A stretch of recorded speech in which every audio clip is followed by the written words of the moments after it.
Well, maybe he stepped away. All right, everyone. I'd like to welcome you to the business meeting of the Verona Borough Council for Tuesday, March 9th, 2021. Let's all stand for the pledge. Janet, I hope you have your flag. Thank you.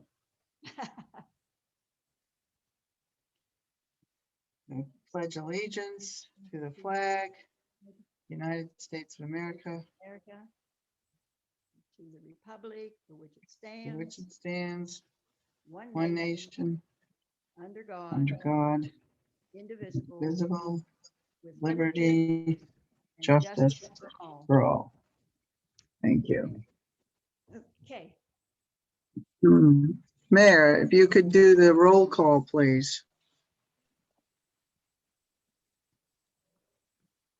Yes, Dr. Carpenter, Present?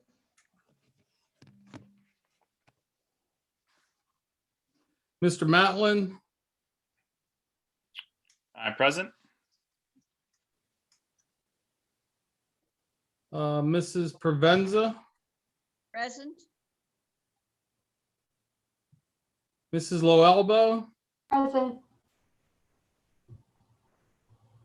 Mr. Suchovich, I'm here. Mr. Forback, He's not here, he's away.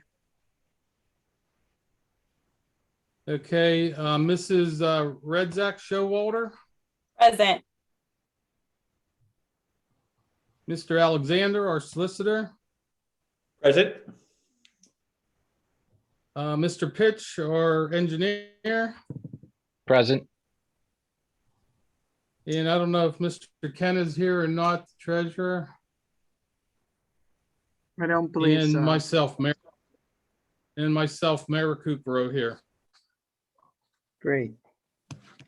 Okay, before we start with registered comments, I'd just like to remind everyone, as I was saying before the meeting, we'd like council, solicitor, chief, any engineer, any borough officials to have their video on, and ask that people in the audience only turn their video and audio on when they are speaking. Thank you very much. Also, if you're looking for the virtual hand to raise your hand, it's either with the participants list or some of the new versions of Zoom, the raise hand is in the reactions part. So that is the easiest way for us to keep track of people who want to speak in the order in which they raise their hands. Thank you. So according to my agenda, I have Kelly Rodriguez and Natalie Nzinga from North Avenue who want to speak about parking issues on North. I see you there. Welcome. Please state your name and your address, please. I don't know if you can see this. I'm Kelly Rodriguez, 529 North Avenue. And I'm next to you. Go And ahead. I'm Natalie, 511 North Avenue. Go ahead, please. Well, we have ongoing issues with parking on the street. We have, I have a neighbor, actually, there's I guess it's technically a company, and they have anywhere from 6 cars plus there in front of our house. So there's no parking for anybody, and they have a parking lot out back, but don't seem to use it. So nobody has parking out front. People have to park down the street and walk up the hill. So I would like to see something done, because people are going as far as putting stuff in their spaces to save them because they can't even get a spot. And we're kind of very frustrated at this point. Okay, yes, I know that you reached out to me, Kelly, about this, and I checked it out with the code enforcer, and maybe the solicitor could weigh in here too when I'm done. But what I understood from him was that unless we do parking permits on North, I'm not sure that there's any way to control that. There's no law or ordinance that I'm aware of I get that you're very frustrated, and I would be too.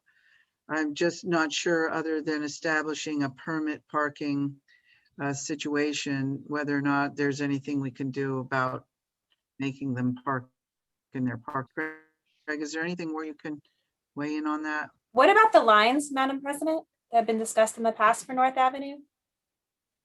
Yeah, well, I think they were testing them. Dave is the former head of the DPW committee. Mike, our current head of that committee, is not present tonight. And I see that the mayor has his hand up. Maybe he wants to say something. Go ahead, Dave. Yes, Kelly, did I hear you say they were running a business out of the home, or their business vehicles, or what did you well, say? So they have two vehicles, one for each side of the duplex. It's for, they have two autistic kids, one on each side. So they each have a vehicle on each side, but their workers and their other people that come bring giant vehicles and take up most of the street. 5 to 6 cars. I mean, I've taken pictures so I could show examples. I mean, I hate to do that, but I mean, at this point, it's a little bit ridiculous when all these people are fighting for spots and we live here and they have tons of people there. I'm talking like friends, and that's just not fair to any of us that pay to live here. And I don't even park out front because I can't even get a spot. No. Kelly, do they have parking in the Right. back? Yes, they have a parking pad, actually. It fits like up to 4 cars, and they told me they were supposed to park out back. So it happens sometimes, but it's not all the time. Today there was 6 cars out front. I mean they're giant vehicles as well, so it's not like they're compact cars or anything. They're like, what are those called? Diesel trucks. They have these Some of them. I mean, large SUVs. big SUVs, yeah. And their cars for work are 2 Audis, but then again, then they bring their own cars, and then there's multiple cars on top of that. So, Yeah, in terms of Yeah. your inquiry, Trish, I think they were testing different materials for doing the lines on North. And that was to be over the winter. The winter's almost over. So I don't know what their conclusion is. Someone can certainly get in touch with AJ, but I'm not sure that would solve this problem, because then they would just park their vehicles within the lines. Mr. Solicitor, please weigh in here. You're muted. Sorry, I was following directions. You hit the nail on the head. Without permanent parking, the parking along any street is public parking, and any member of the public is permitted to park there. What I think I'm hearing is that this family has autistic kids, and caregivers, some sort of not a caregivers family. have to come in. it's It's not, a residential home. It's not a family. it's one person on each side. It's just, I think all of a they're- sudden it was made a company, which I wasn't aware of. Yeah, it's not. I understand what you're saying to me, but they have the right to park there without the permit Having a parking. hard time hearing. I said they have the right to park there absent the permit parking. And if you do put down lines, what you oftentimes accomplish is eliminating parking, because smaller cars can get into larger spaces. But if you put the lines in, that you're going to have spaces that eliminate certain, that certain smaller cars could have gotten into, that now they can't because you have to park between the lines.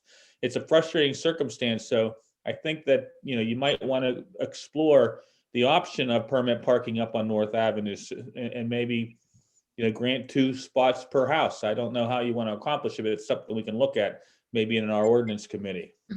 Oh, can we mandate them to park in the back since they're not residents there and we have residents that need parking, Craig?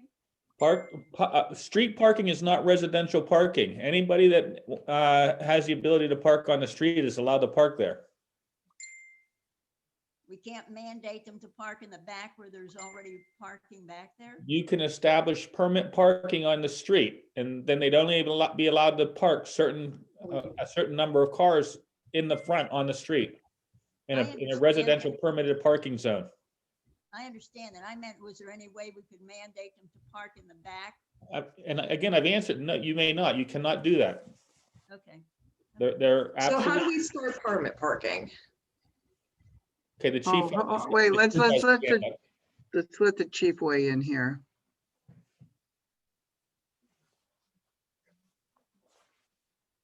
Trying to unmute there. Yeah, I was just going to suggest that I don't mind talking with the company. I do know some of the employees that work there just from having to visit the residences a couple of times and ask them to use their parking spaces in the back. But again, we can't mandate them. But if I'm able to ask some of them, maybe we can get half of them in the back. I mean, there's really not a lot of room back there, but I think they can get up to 4 cars in the back. And it's not going to be large cars. It's going to be some of the smaller cars. But it is basically a business. It's a home for challenged adults. And basically they have an employee that works each shift. So they have 3 shifts, 3 8-hour shifts, and the employees come in and out. So they're changing shifts. So at times there's going to be 4 cars at least, because the person getting off and coming on, their car is going to be there at the same time. Now, hopefully not for a long period of time. And then if they are having visitors too, which I don't know for sure, but the neighbors are saying they are, that does add cars to the issue. But like I said, I do not mind, and I'll do that tomorrow as early as I can, try to get a hold of some of the, see if I can't suggest or ask that they do use their parking lot in the back. And these types of homes where, they have caregivers giving care to special needs children, those are classified as single family residences under the federal law. You can't discriminate against them, or you can get yourself into some major trouble.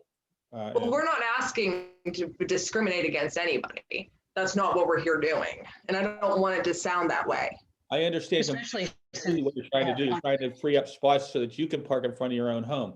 I get it, but we have to weigh everybody's competing interests, and hopefully we can figure out. The chief offered to get up there tomorrow and speak with the residents in order to gain a compromise. That's the way to the middle ground, is to talk with folks, and hopefully they'll be amenable to moving some of their cars around back to open up cars. But unfortunately, I have ongoing issues with the same issues, and the chief has actually called, other police officers have called. It's the same issues, and then I have to call the police all the time, which I don't want to do. So unfortunately, the workers don't care. So that's why we're coming to you guys to help, because I don't think it's fair that none of us get to use our own spots, because they get angry with us if we ask them to do something.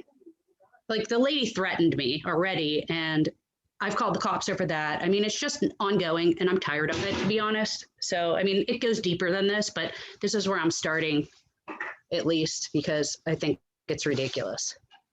Well, I'd like a chance. I'm sorry, I don't mean to interrupt. I would like a chance to start talk to them myself about the parking issue. And if it doesn't work, I understand that. And then you guys can decide how you want to handle it after that. But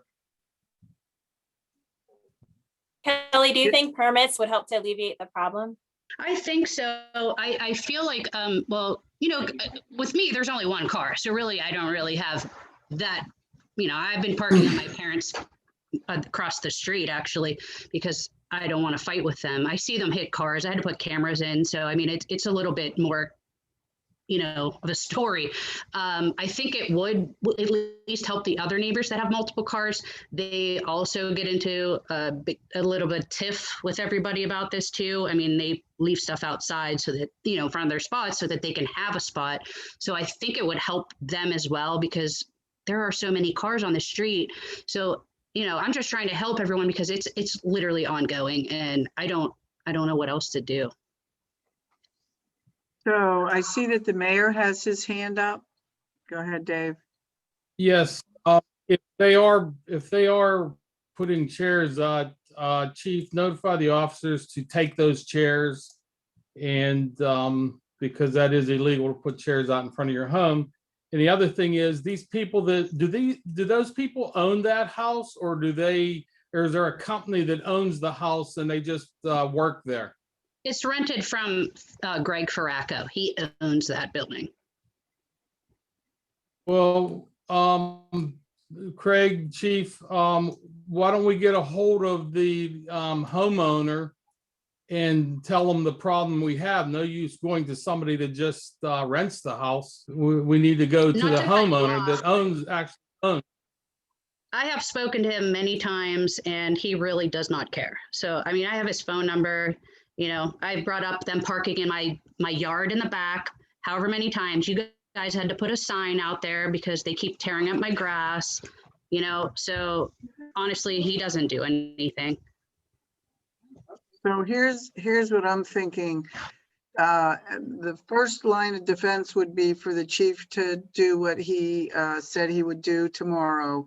In the meantime, at the ordinance meeting this coming Monday, we will discuss getting the permit parking situation going for North.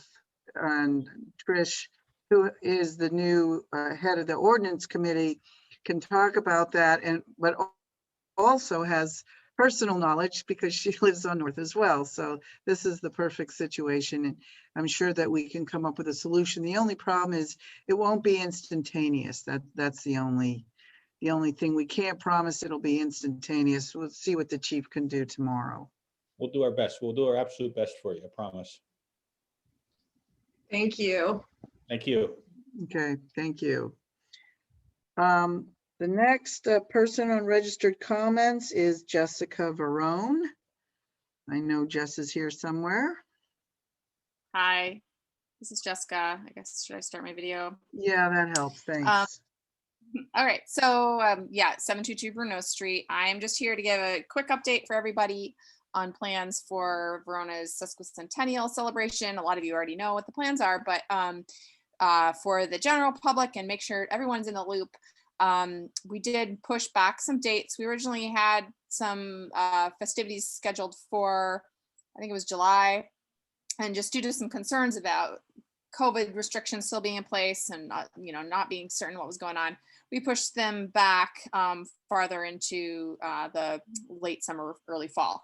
So we have scheduled, actually coming up, first of all, on May 8th is going to be a kickoff celebration honoring the official, I guess, date of our incorporation as a borough. 150 years ago, and that event is going to be primarily a socially distanced event. We're going to have it live streamed so that folks can tune in on Facebook to watch it. We're hoping to have it outside if we can figure out some logistics around getting Wi-Fi to work outside, but if not, we may need to use have a few people inside the borough building for that, and we're still kind of working through the details. The program for that is going to include hopefully a musical performance. We'll find out for sure. We're still planning a speech by our mayor, Dave, and also a talk from some local historians about Verona history, Gary Rogers, which many of you know, and then Frank Santucci as well. So that is the first event of the year to kick things off. And then we'll have later on in the year, more larger events. We hope that by then a lot of people are vaccinated and we can start to gather in large groups again. So September 18th, we are planning a parade and a community day type event in the park with booths, typical of our other community day events from our community resources, hoping to have food trucks and also maybe a headliner performance with some music and acrobatic performers to entertain the crowd. And then the day after, so it's going to be kind of all concentrated in one weekend, on September 19th, we're going to have a community picnic up at Cribbs Field. That should be pretty fun. We'll be selling some basic dogs and burgers, but encouraging folks to bring, meals for themselves and have fun activities for the kids and whatnot. And then we'll kind of cap off the year with our light up night on November 20th.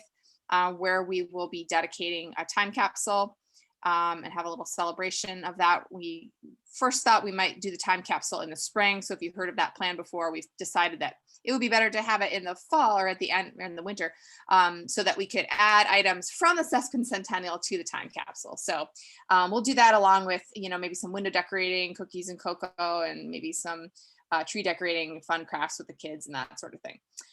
So those are the big events. Other activities we've got planned. I know my husband Dave is working on a historical photo book, which I think should be pretty cool, having some then and now photos side by side. Stephanie Gerbe is trying to find a way to fund a mural that would go on the Borough garage. I think it would look amazing, and it would be a partnership with the Riverview students so that they can learn about art and mural painting. We're just looking to find some funding sources for that. The first grant she had tried for didn't work out. So if anybody has a lead on arts grants, let us know, because we would love to make that happen for Verona for the 150th. And I know Intergroove is planning on doing, some sort of 150th beer. So there should be a lot of fun things happening just in time for us all to get our vaccines and get out there and see the world again. And I hope it'll be a really fun year for everyone. If folks have questions, they are welcome to reach out to me. If there's anyone that isn't involved in this already, that's on the call from the community, you can reach out. I'm not sure if I could put my email in the chat or something, but it's neighbors@veronacommunity.org is the email address, neighbors@veronacommunity.org. And I think that's everything. So thanks everyone for the help that you've provided thus far, all the folks on the committee. I know you guys have put a lot of work into this thus far, and it's going to be fun. Thanks, Justin. Yes, please do put your email in the chat so that everyone can see it. That'll be good. Thank you. A lot of work there. Really appreciate your contribution and leading the cause and everybody who's contributing. Appreciate it. Thanks.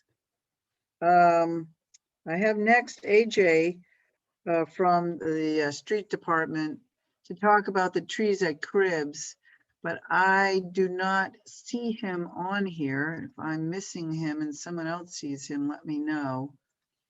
I think that from what I understand, his concerns had to do with being able to cut the grass between the trees and get to the bleachers. But that's all I know about it. So he's not here, so I guess we'll just move on. Anyway, yeah, Laura, I see your hand, but is there any way, can we just wait till it's comment time? Well, I guess you could, oh, yeah. We'd love to hear what you have to say about that. But if it's okay, we'd like to wait till the comments unless you are really wanting to talk now. Let me know. Oh, no, I was just going to address that question. If it wanted to be addressed, I can wait till comments, no big deal. But just if that was an issue, I wanted to make sure it didn't get left out there, especially since I think Matt has, Matt has good information on that too, but yeah. Yes, we'll definitely, yeah, we'll address it as much as we can, given the information that I have. Thank you. The next thing on the agenda is for any agenda items additional that people would like to add that may have come up between the time that the agenda went out and this evening. I know I have several. Does anybody else have additional items to add?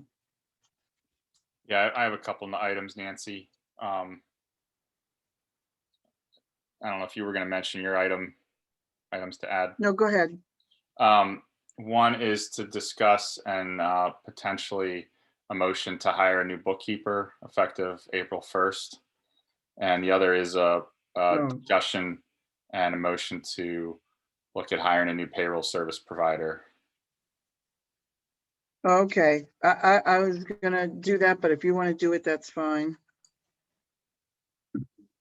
Or are you gonna do the finance reports? Yep, I will also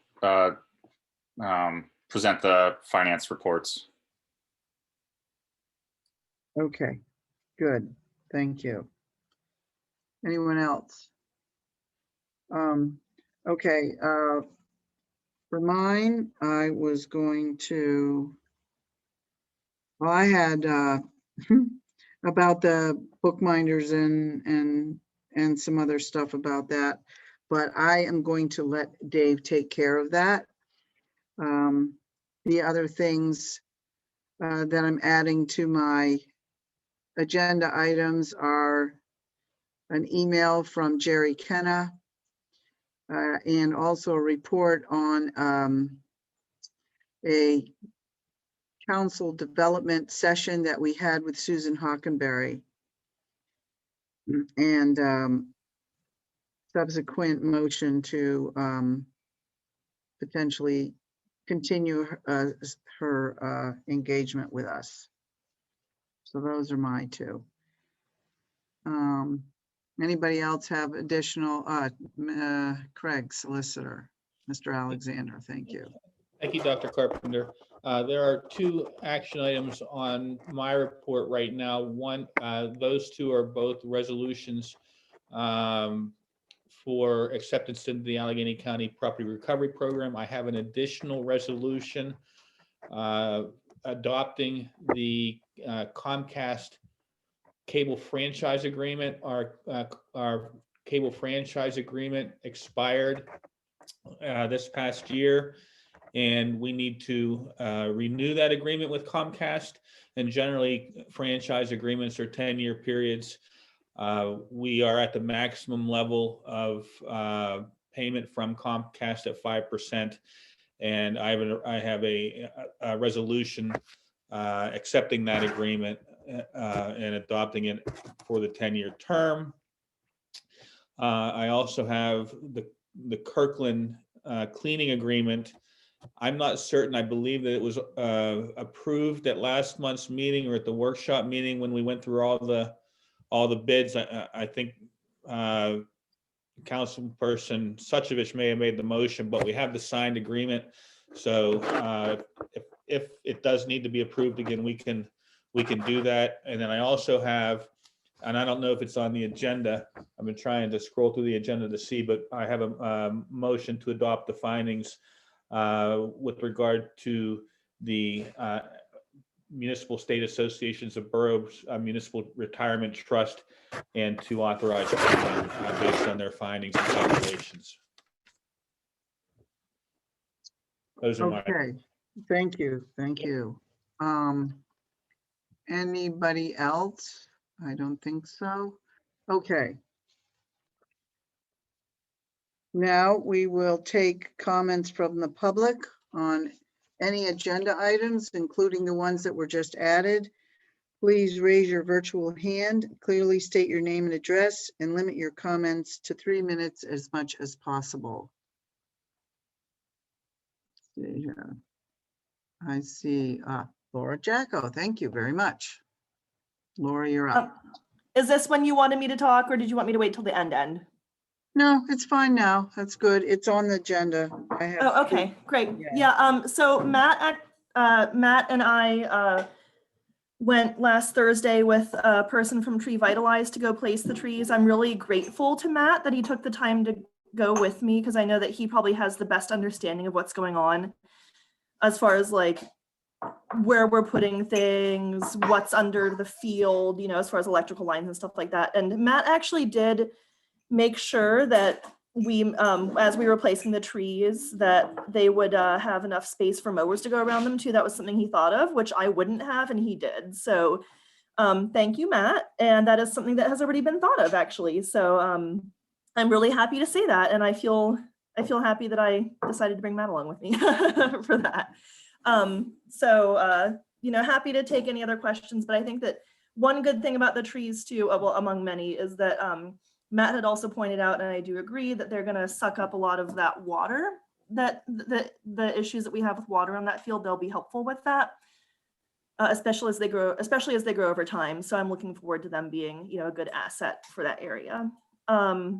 And while we're on the subject of trees, I sent everybody a letter that Rhea Homa had sent me that she's interested in getting on the Shade Tree Commission. If you all aren't comfortable with voting on that today, I totally understand. I just sent it to you a couple of hours ago. But since we all do know Rhea, we could also do that if you're interested, but I don't want to push anything in case people don't feel comfortable moving forward without reading her letter. What do you all think? Yes. That was my small child screaming, not me, by the way. Okay. What do people think? I think maybe we should wait to the next meeting to finalize that. Or do people feel comfortable doing that? I think today? Rhea Homa is a very strong candidate. I was unclear if we needed to advertise for openings on the Shade Tree Commission. Oh, I don't know that we ever have before, but that's a good question. I don't know. I guess Craig would be the best person to ask My about. understanding for these commissions that is not legally bound, we're not legally bound to advertise, but we like to do that to let people know in the community that there is an opening. But legally, I don't believe that we have to do that. Is that correct, Mr. Solicitor? That's absolutely correct. Haven't we asked for names in the past? I mean, I guess we could put it out on the website or social media again if anybody else wants to put their name in, but certainly she's a very strong and qualified candidate. I absolutely agree. That being said, I think we should wait and maybe put it out for other people, but I would love to have Rhea on the Shade Tree Commission. Yep, I'm totally fine with that. And everybody should have her letter in your email, so you can look it over at your. Weeks already. Sorry? Haven't we discussed this a couple months already, a couple meetings? Well, I had asked the last time if we could expand it, and then Craig had clarified that we have 3 spots filled, but there are actually 5 spots on it. So I have. We just talked about it. We never advertised. Correct. Correct. Thank Yeah. you. You're welcome. And right. one last tree thing, sorry, just to bring it up to keep it top of mind. I know Sylvia had a really good idea of maybe getting some signs printed for these trees that say something like no spraying or what have you, so that we could kind of, keep them, just to let people know who might be, think that that's a good idea to kind of protect them, and maybe some other trees at the other parks. So if we can kind of keep that maybe top of mind and look into that, that would be great. And I think that's all I have. Thank you. Laura, when is the planting supposed to take place? Let me see here. I want to say April. I don't think I've gotten a finalized date yet. Let me see here. Let me see Okay. if I have anything better than that. I don't think I have anything better than April, but let me just double check. Thursday, April 8th. There we go. I just got the letter today that it was formally approved for Thursday, April 8th. Okay, wonderful. Thank you. Thank you. Okay, on my list, I have Kimberly Roller next. Hi guys, this is Kimberly Roller 853 First. I had some questions based off of 1, the agenda, and 2, some of the conversations that were had at the last meeting. I wanted to understand if during this meeting we might be able to understand the financial position of the borough, as well as the budget changes or updates or whatever has occurred with the items that were approved in the budget. I'm thinking specifically the baskets for the garden club. It's a very narrow-minded focus, I know, but I wanted to kind of see where we were at with that and if we would know answers to that this evening.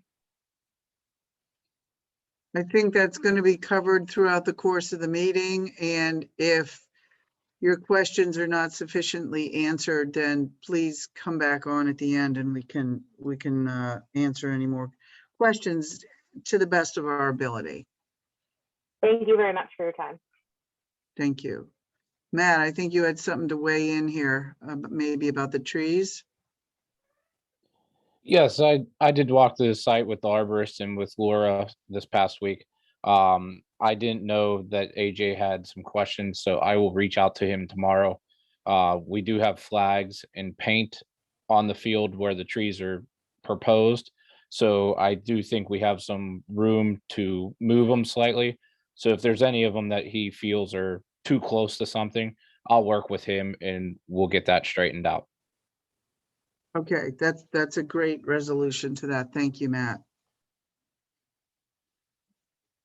Okay, if there's no other comments on agenda items, we're going to move forward here. I'm going to start with my first. Oh, sorry. That's okay. I just tried to unmute myself unsuccessfully for a few minutes. I just wanted to be clear that the period of public comment on agenda items included the added agenda items that of the various members of council and the president added to the agenda, just so that's very clear. Thank you. That's thank you, Solicitor. That's one of the reasons that I added that in there, because that seems to happen quite a bit in between our deadline of having the agenda, putting it out to the public, and then things happen, and I want to get them on the agenda so the public has the opportunity to comment on them. So thank you for clarifying that. You're welcome. All right. I'm going to move to my first agenda item, which is going to be an email from Mr. Kenna. Dear Borough Council and Mayor, I'd like to start off by thanking you for the opportunity to serve the borough as accountant, treasurer, and manager over the past 8 years. However, at this time, I'm writing this letter as notice of my resignation. Due to the growth of my business and my family, it's time for me to move on. My last day as treasurer/finance director of Verona Borough will be March 31st, 2021. During the next few weeks, I will assist our auditors in completing the 2020 DCED audit. Best of luck in your future growth and development. Sincerely, Jerome Kenna.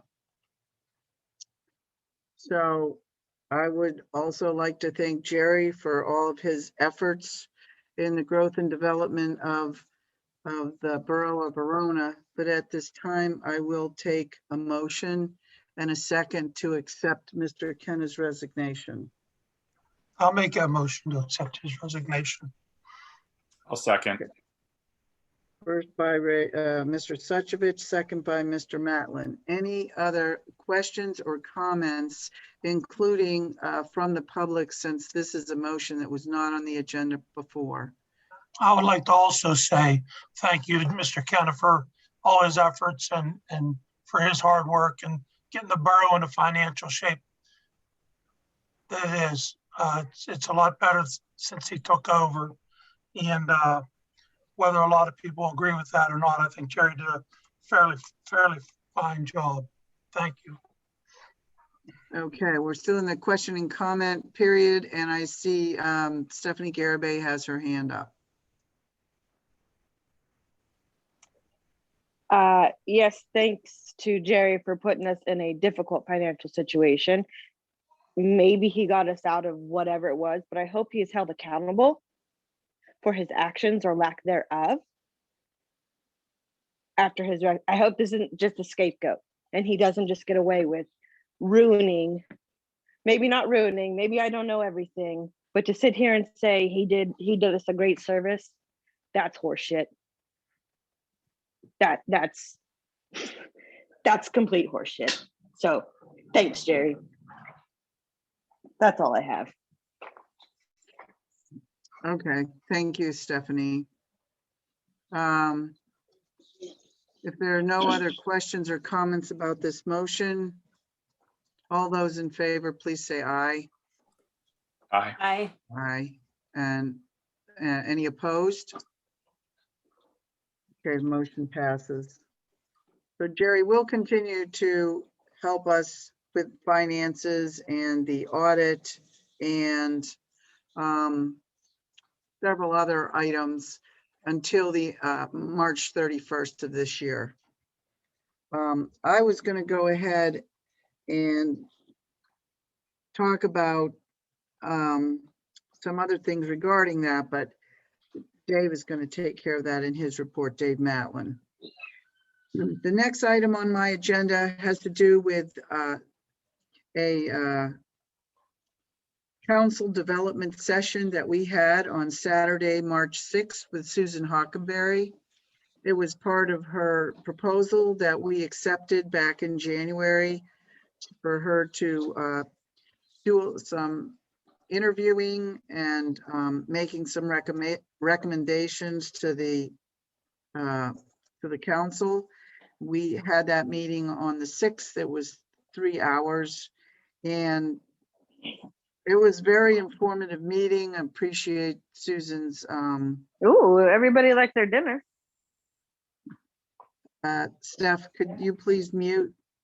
Thank you.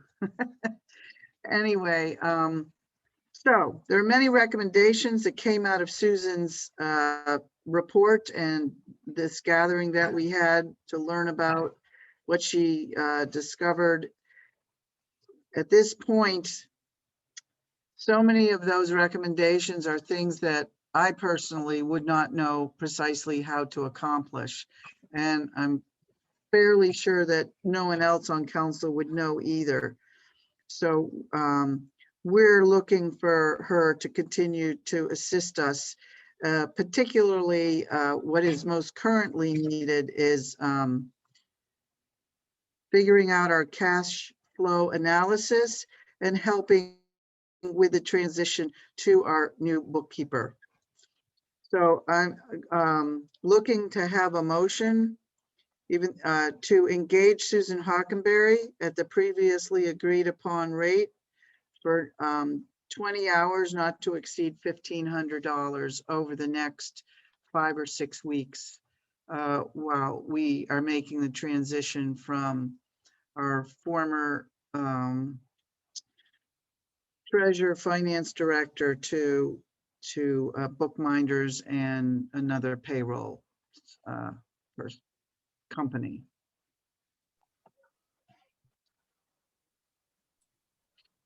Do we need So a I'm motion not- for Yeah, that? I need a motion for that part of it. Yeah. I'll make that motion. Thanks, Dave. Do I hear a second? I'll second. Thanks, Janet. Again, this is a new motion, didn't appear on the agenda originally. Any questions or comments from council or anyone else in the audience, we can take them at this time.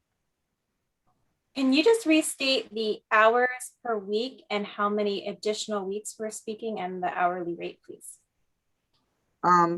Yeah, Trish, you may not have seen this because you just got the proposal, but we had agreed back in January to accept her proposal, and any additional work than her original proposal would be done at $75 an hour. So I'm proposing that the motion is that she would not work greater than 20 hours or greater than $1,500. And it would probably take place from now until, I don't know, what is this, March 9th, maybe 6 weeks, 8 weeks. It's just not to exceed 1,500. That's what we're agreeing on right now. The hours per week are going to be variable depending on, it might be more work intensive the first 2 or 3 weeks, and then things will die off, and it may end up costing us less than 1,500. It's just, we want to have some flexibility. Not to exceed 1,500 per week for a period of 6 to 8 weeks. No, not to exceed 1,500 total. Total. Okay. Okay. Thank you. Yeah. So.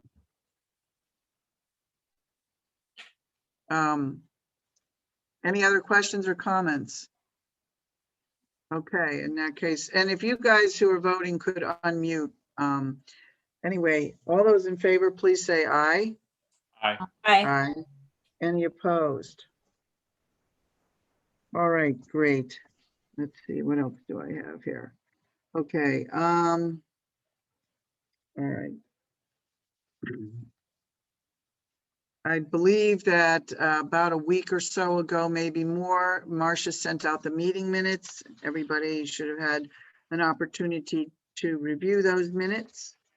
Unless there's any comments about the minutes, I'm gonna ask for a motion to approve the minutes. I'll make the motion, Nancy. Okay, motion by Sylvia Provenza. Second, Second. do I have a second? Okay, second by Ray Suchovich. Any other questions or comments? There was just a minor misspelling. I was late to email out, but other than that, I'm good. Okay, so we can say that the motion is to approve the minutes with small changes, Correct. pending small changes. Okay. All those in favor, please say aye. Aye. Aye. Aye. Any opposed? Motion passes. Thank you. Now, the other thing that I have on my agenda items is a discussion about opening the building. I think that we approved the COVID protocol at the last meeting 2 weeks ago. Since then, gotten an outline, first draft of a COVID questionnaire. We have obtained a one of those non-touch infrared thermometers. There is hand sanitizer, there are masks, and we have this questionnaire. It's not all set up yet. My proposal to everyone here is to take a look at that COVID questionnaire. My suggestion is that we would put it out in the vestibule. So you come in the first door, it would be on a clipboard. We'd have pens, you know, how they have them in the offices, you know, sanitized pens, and you use it, and then you put it in the used pile and someone will sanitize them down the line. Fill out the protocol, fill out the questionnaire, and then whoever would be in charge of whatever meeting is there would have to figure out how to take people's temperature, make sure they're wearing a mask, social distancing, and all of that. I'm proposing that we all consider this as a process and think about it. And at the workshop, we can make a final approval. Then we could potentially open the building on April 1st. But I'm willing to hear what anybody else has to say about this topic at this time. I think I sent you my comments, Madam President, primarily that we have a tandem system for this form to minimize the contact and touching, so that those that don't have internet access could still do the form, but those who prefer a touchless process can fill out perhaps a Google form. Also, Yes. also, I'm not sure of the need to enforce a temperature check. Again, the recommendation of just having a thermometer in the building was if someone was feeling unwell during the day, but I'm concerned that we would have the means to safely require users to enforce that, but that's something for further discussion. It is, and I wasn't suggesting that we start having council meetings as of April 1st, because I agree with you. I think we need to come up with a hybrid way to have our meetings. It may not be the best in the beginning, so I'm not sure we could get that together by April 1st with a lot of the other things that are going on. So, but I do think that groups like the Historical Society, Chamber of Commerce could start having this in April, as long as they're willing to follow all of the guidelines that we're going to set up. And we can further tune them up. I can't think of the right word right now. I know there's a good word for that, but anyway, we can refine it further by March 30th when we have our workshop meeting, and then we'll do that over email. So does anybody else want to express their feelings about opening the building to groups April 1st with these guidelines? Okay, well then I think that's good for now. Now, I had put Cribs-filled trees on my agenda items, but I think that's been taken care of, so I'm going to skip that. And it also says Finance Director Jerry, but that's Mr. Matlin's going to take care of the finance reports during his report. So the next report would be coming from the mayor.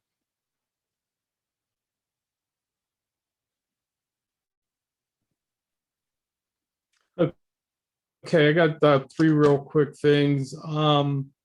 A Catherine Lorish from 538 Spruce Street is requesting a handicap sign for her husband in front of her residence. She does have the placard. I believe it's the plate, I believe it is. So that would be up to council's pleasure.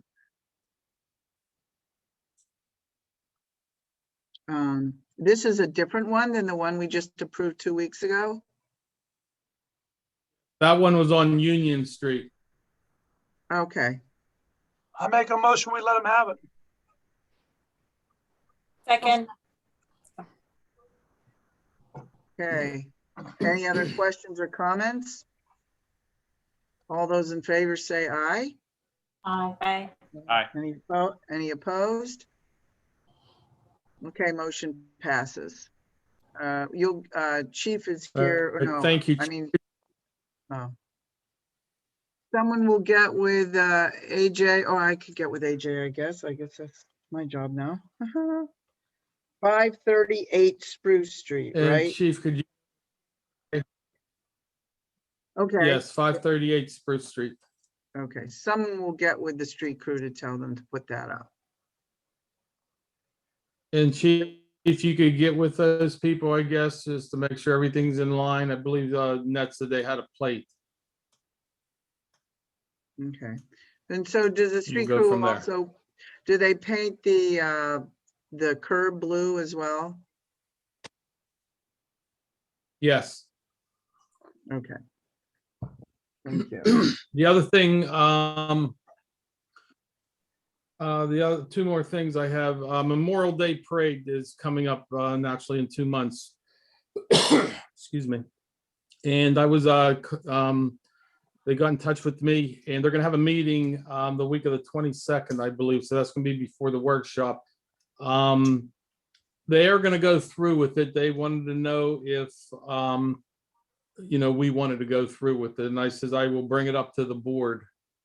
They are going to stop at the Cannon like they do, and they'll stop at the Oakmont up by Pennsylvania and Allegheny River Boulevard. And it's in question about what they're going to do at the cemetery, if they're going to allow people in.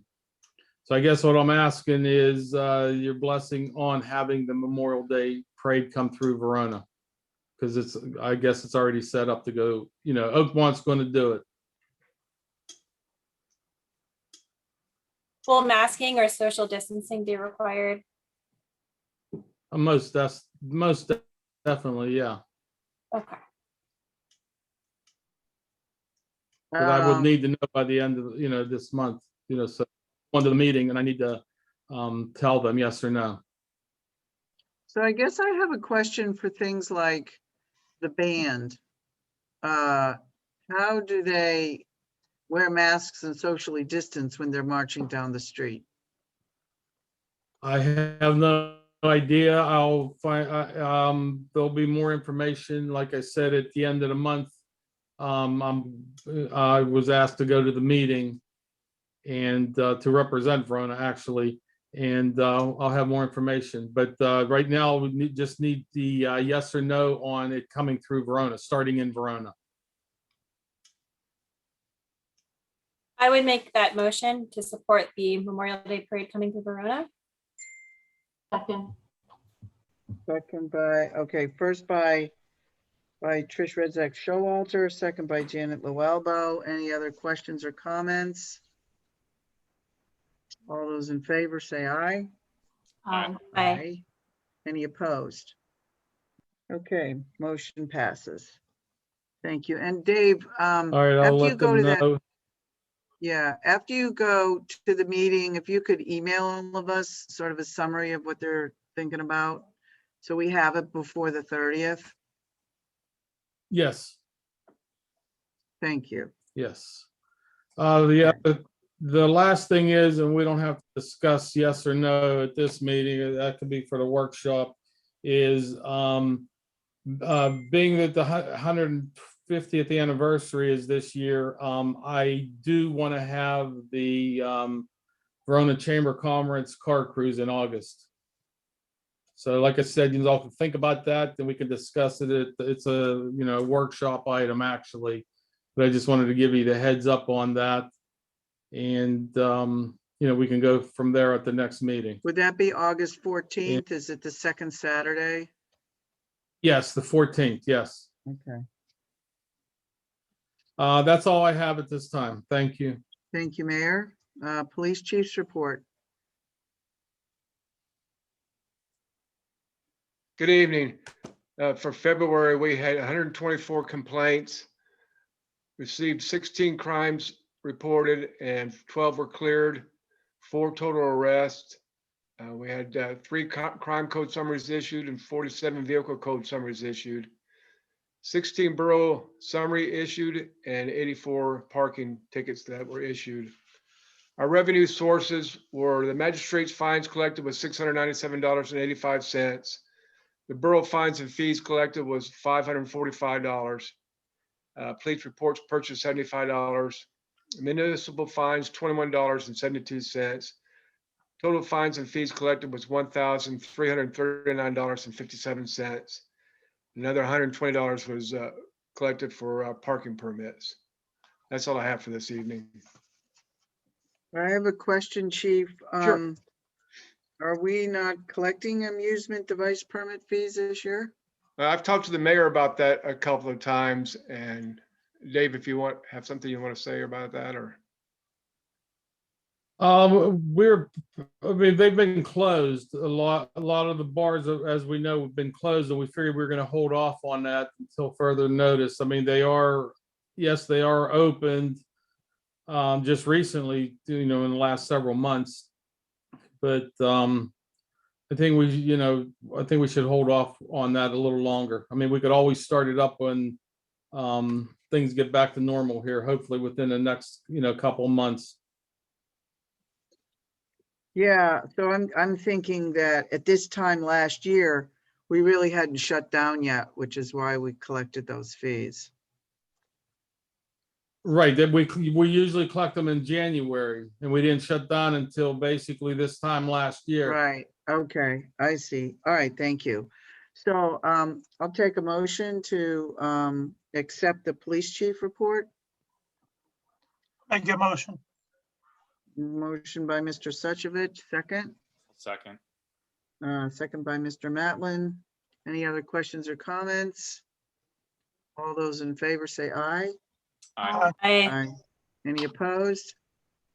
Motion passed. Okay, thank you. Next is the fire chief report. For the month of February, we had a slow month. We had 4 fire calls. Nothing major. That's it. Thank you. Okay, thank you. Motion to pass the fire chief report. I'll make a motion to accept the fire chief's report. Thank you, Trish. Second? Second, Mrs. Loalbo. Any other questions or comments? All those in favor say aye. Aye. Aye. Any opposed? Okay, great. Next is the EMS report. Thank you for joining us, Mr. Lavelle. No problem. Sorry I don't have much of a voice. I'm still recovering from pharyngitis. For a month of February, we had a total of 34 calls in Verona, 18 advanced life support, 6 basic life support, 2 refusals, 2 cancellations, 1 fire standby, 1 lift assist, 2 false calls, and 1 deceased on arrival. For total calls in February for the entire area is 318. Also, we had some management changes here at Lower Valley. Effective last month, I have been promoted to the EMS Chief of Operations to serve in the interim. All right, thank you. I'll take a motion to approve the EMS report. I'll make that motion. Motion by Mr. Suchovich, second. Second, Mrs. O'Albo. Any other questions or comments? Yeah, congratulations to Jamie on that promotion. Oh, right. Congratulations. Congratulations, more headaches. Exactly right.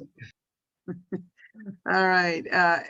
All those in favor say aye. Aye. Aye. Aye. Any opposed? Okay, fantastic. Thank you. Okay, that brings us to Mr. Alexander, our solicitor report.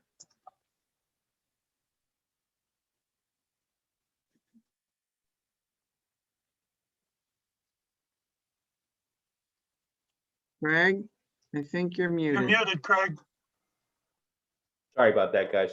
I said there's 2 items on the pre-printed agenda, and then we've added a few more prior to public comment. The first one deals with 812 First Street.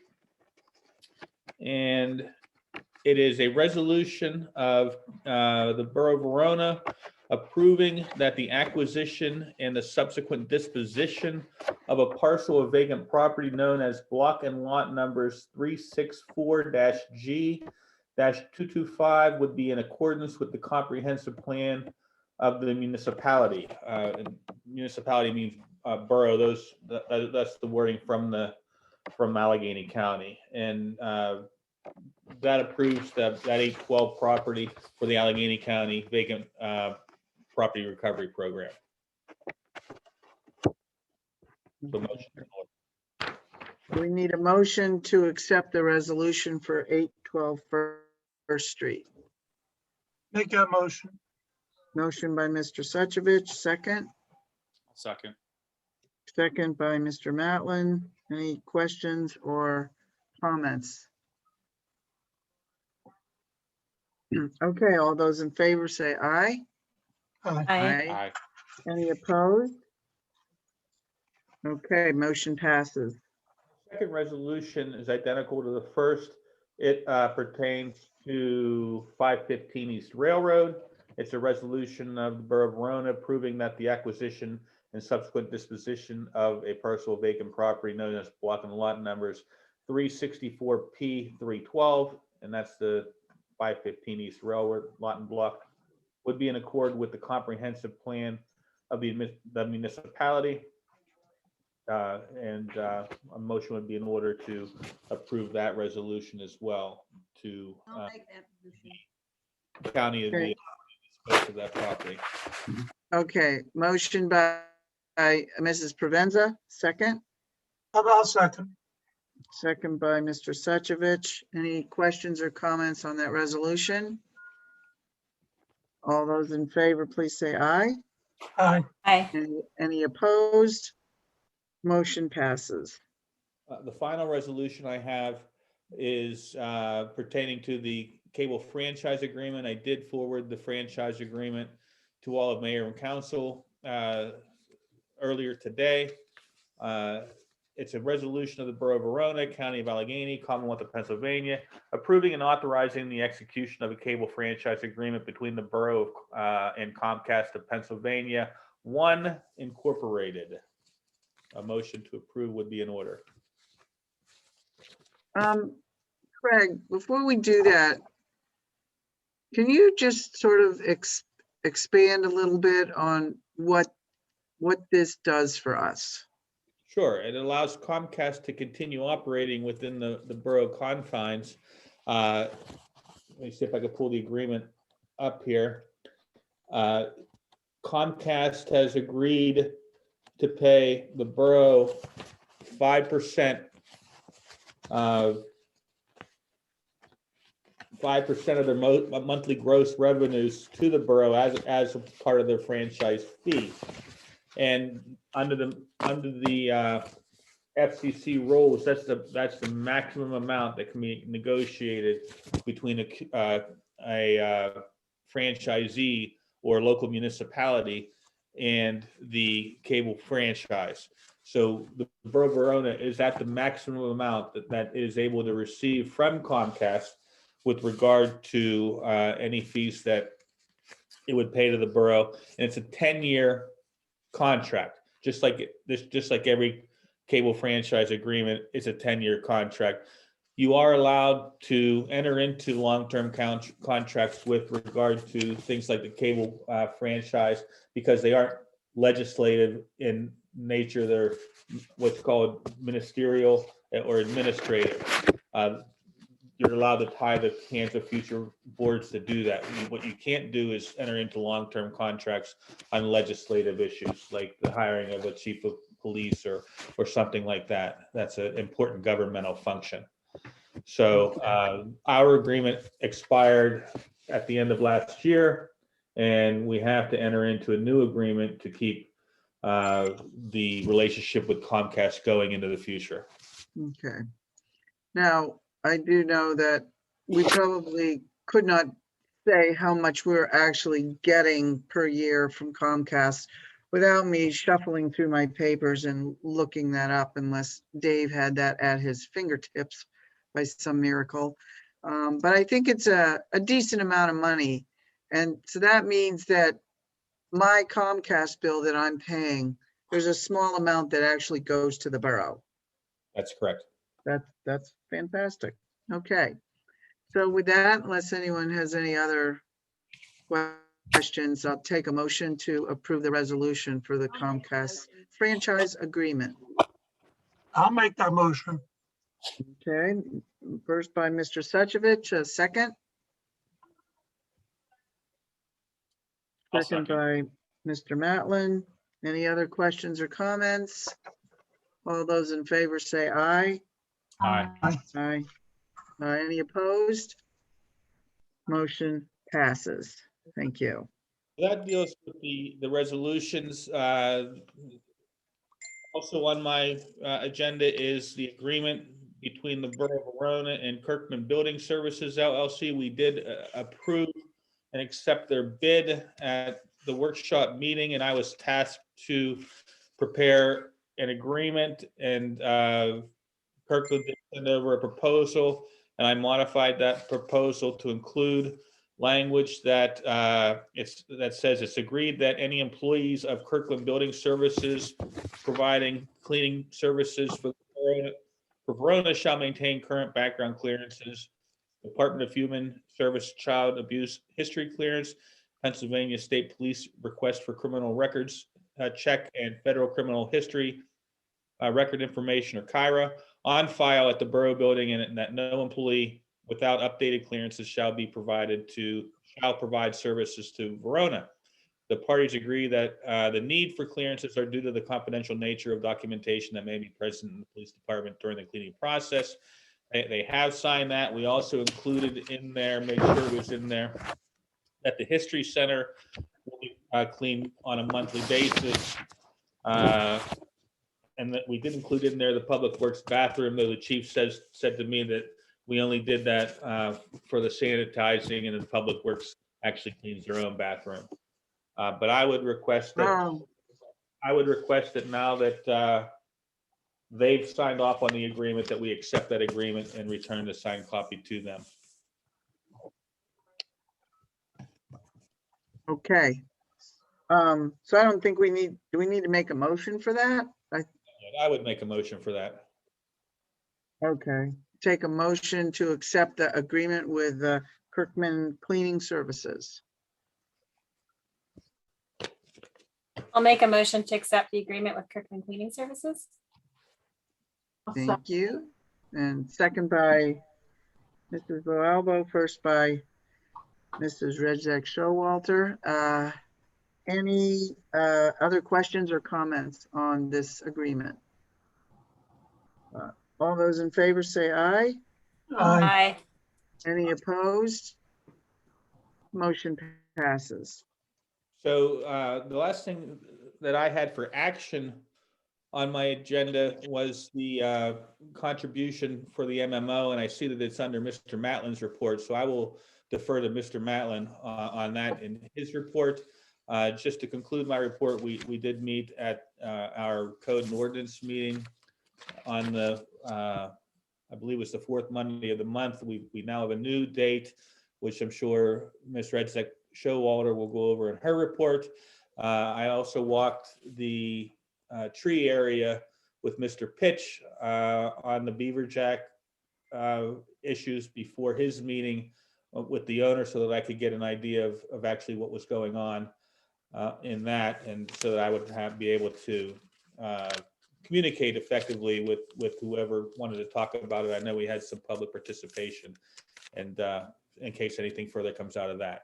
So that's all I have for my report, Madam President. Thank you for allowing me that long-winded time. Thank you for your help. And that seems to have gone well. So the next will be our engineer, Mr. Pitch. Thank you, Madam President. The first thing, the PA Small Water and Store Grant on Ridge Avenue, all work is finalized, and we submitted the final reimbursement to the Commonwealth Financing Authority. So everything is wrapped up there. We did open bids this past week for the First Street reconstruction. We received 8 total bids. We did get some pretty good pricing on it. The engineer's estimate was $325,000. The low bid was Mealy and Mealy at $317,842.50. At that price, $222,489.75 will be grant amount, and the match amount will be $95,352.75. That match is, we're capable of pulling that from the liquid fuels account to pay for that, because it's a paving project. So at this time, I would recommend that we award to Mealy and Mealy in the amount of $317,842.50, and I would ask for a motion for that. I'll make that motion. Okay, motion by Mr. Matlin, I'll second. second by Mr. Suchovich. Any other questions or comments about that motion? Okay, all those in favor, please say aye. Aye. Aye. Aye. Any opposed? Okay, motion passes. Mr. Pitch, before you continue, Mr. Vice President, I need you to just take over the meeting for about 3 minutes. I have to urgently take care of something with my very sick dog, and I will be right back. Thank you. The next thing on my report is the CDBG demos on 4th Street. We have not received the notice to proceed from the county yet, but I have talked with the contractor. He's getting everything lined up to have his county notifications and county permits in place. That way, as soon as he hears from the county, he can move forward with the demos. I had also been in talk with Mr. Suchovich and Mr. Alexander. The fire company is going to try to use the structures for some training upcoming here. So I will continue to work with Mr. Suchovich and keep him aware of the time frame of the demos on those. The Cribbs Field project is moving along. The contractor was getting the foundations put in and getting prepared to pour the slab. I had talked with RAA, and I am in continued conversation with them as far as use of the field and making sure that the dimensions of the fields for little leagues and everything are going to be okay. And the contractor is more than willing to put temporary fencing or anything up. We did have a little bit of a snafu this past week with the nice weather. While the contractor was working, some children were entered the field to play, not realizing that they didn't have a way to exit. He accidentally locked them into the field. So I have talked to him about that. I've also talked to the police chief. He has the non-emergency phone number now, and if he is leaving the site, he is going to call the police. I also instructed him, if for some reason that number is not answered, he's to call me, and then I'll call the chief directly. He did apologize for that. He said the day that they were playing, he saw kids playing on the basketball court and thought that they had access between the field and the basketball court, which there isn't a gate there. So he apologizes, and he'll make sure that it doesn't happen again. Some of the other things moving on, I'm still working on finalizing the bid documents for the CCTV and condition ratings of the storm sewer. The Center Avenue storm sewer extension, I'll work on getting those bid specs together. As Mr. Alexander pointed out, we did have some issues with the tree trimming. Ms. Jacko had pointed out in an email that there are some consulting arborists if the borough would like to have a third-party opinion. So we are going to be looking into that and then looking into what actions to take moving forward, such as payment, bonding, or what type of agreement to sign with them. And then I was recently notified the 2021 Greenways Trails and Recreation Program through DCD. They are accepting applications until May 31st. So I am looking for possible ideas. That is any project, recreational, indoor, outdoor, park facilities. That's what is currently funding the Cribs Field project. So, but it's not unheard of to have two at the same time. So I am more than happy to put in an application for that. I have talked to Trish about it. We can get into the, oops, sorry.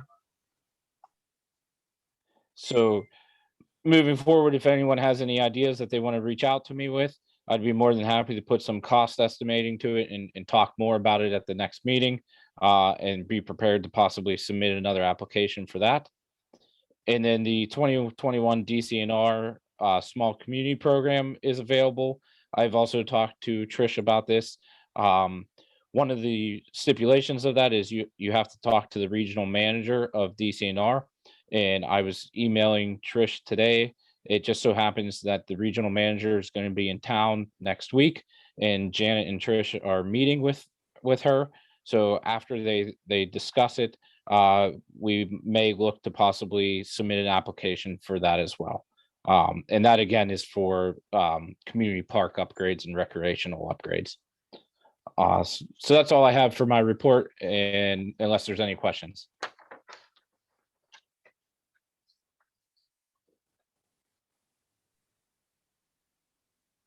Okay, thanks, Matt. No other questions. We'll move on to the next item on the agenda. Public Works report from Mike Forbeck. I understand he's not with us tonight, so we'll skip that. The next one is Finance, and that'll be me, and I will start from there. Give me a moment here.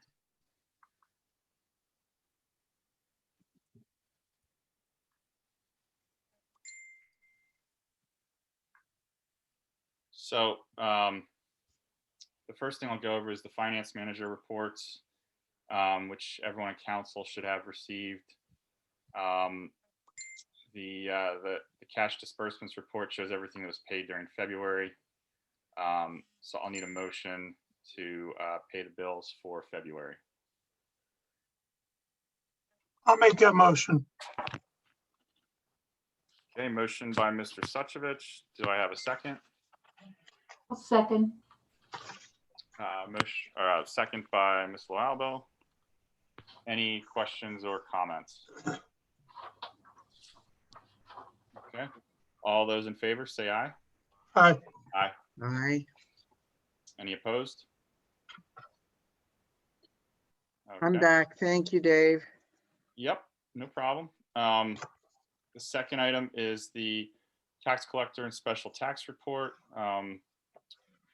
So during the month of February 2021, Verona Borough received the following: $0 in real estate tax for the current year, $0 in real estate tax for the prior year, $1,759.10 real estate transfer tax, $27,147.26 for earned income tax for the current year, and $9,507.41 for the local services tax for the current year. So do I have a motion to accept the tax collector special tax report? I'll make that motion. Yes, any second? Second, Second for Mrs. Provenza. Any questions or comments? All right, all those in favor, please say aye. Aye. Aye. Any opposed? Okay, go ahead, Dave. Okay, the treasurer's report is as follows. The general fund began the month with $27,000, $27,839.77. There were deposits of $128,536.29, and there was expenditures in the amount of $96,942.26. The ending balance for the month in the general fund was $59,433.80. Do I have a motion to accept the treasurer's report?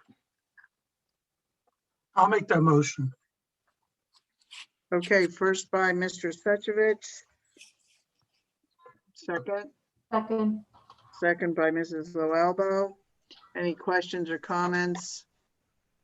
All those in favor say aye, please. Aye. Any opposed? Okay, thank you. Okay, the next item on the agenda is, since we are going to be searching for we have started to search for a new bookkeeper and a new payroll service provider. The first item will be to review the quote that everyone on council should have received for bookminders to do the bookkeeping. Now I will try to share this quote. I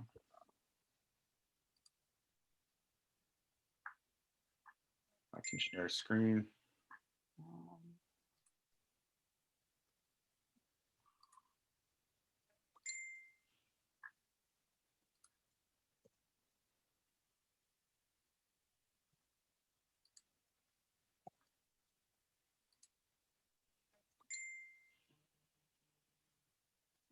Okay. Can everyone see that okay? Mm-hmm. Yep. So this is estimated fees and charges for the rate would be, the estimate is for $1,687 per month, works out to $20,000, $20,244 for the year. Basically, they would be handling all of our bookkeeping. They would they would set up a cloud-based service for us to access reports, monthly reports. There is an activation fee, which is outlined here, that talks about the different costs for the activation fee. These are all estimated. They would bill against whatever actual time they spend. So if they don't need to spend as much time, then we won't be billed as much. The fees per month do include certain estimates for things such as bear with me now, I have it here.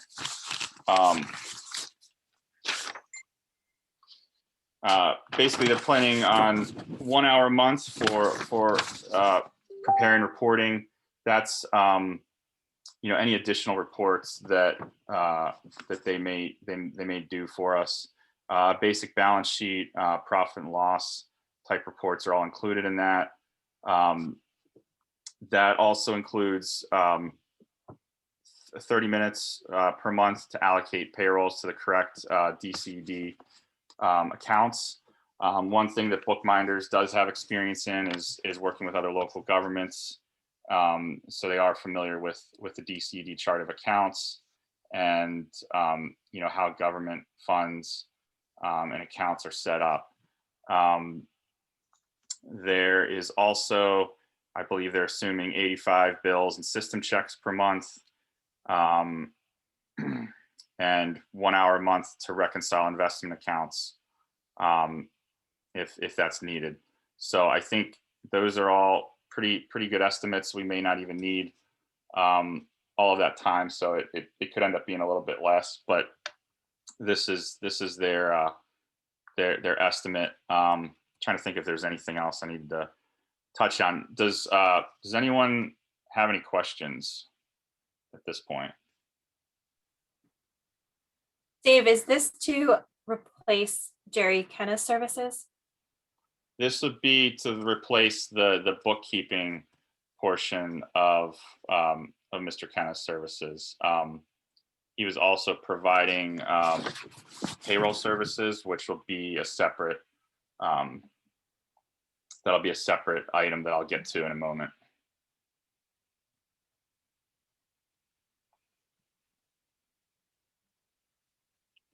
Looks good to me. Okay. One thing I'll just comment, one of the things that I like about this particular company is I think that they're very well versed in municipal accounting, which is, as we've learned, very different than regular business accounting. So even though we have Will Winter here and a couple of other places were looked at before, I think that they're going to be good. I mean, if it ends up being, temporary, that's fine. But I think many other municipalities use this company and are very happy with their services. Yeah, I would agree with that. Trying to pull up, can you see? This is just some of their cut sheets on their services that they sent me.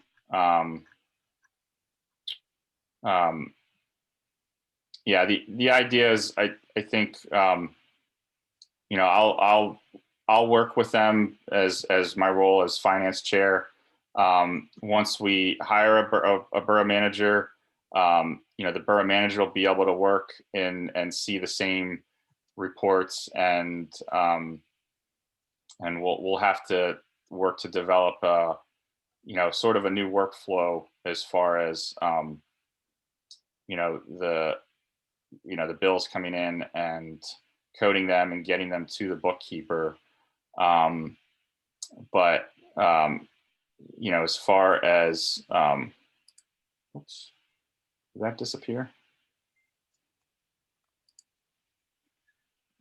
What are you looking at, Dave? I thought my screen share stopped.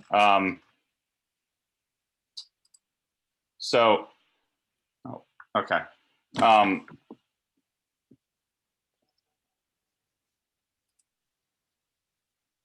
So did now. Is located at. They have an office downtown, Ray. Thank you. Yep. Dave, are we locked into a contract with them? So the agreement is for. Sorry, everyone. I lost where the agreement went.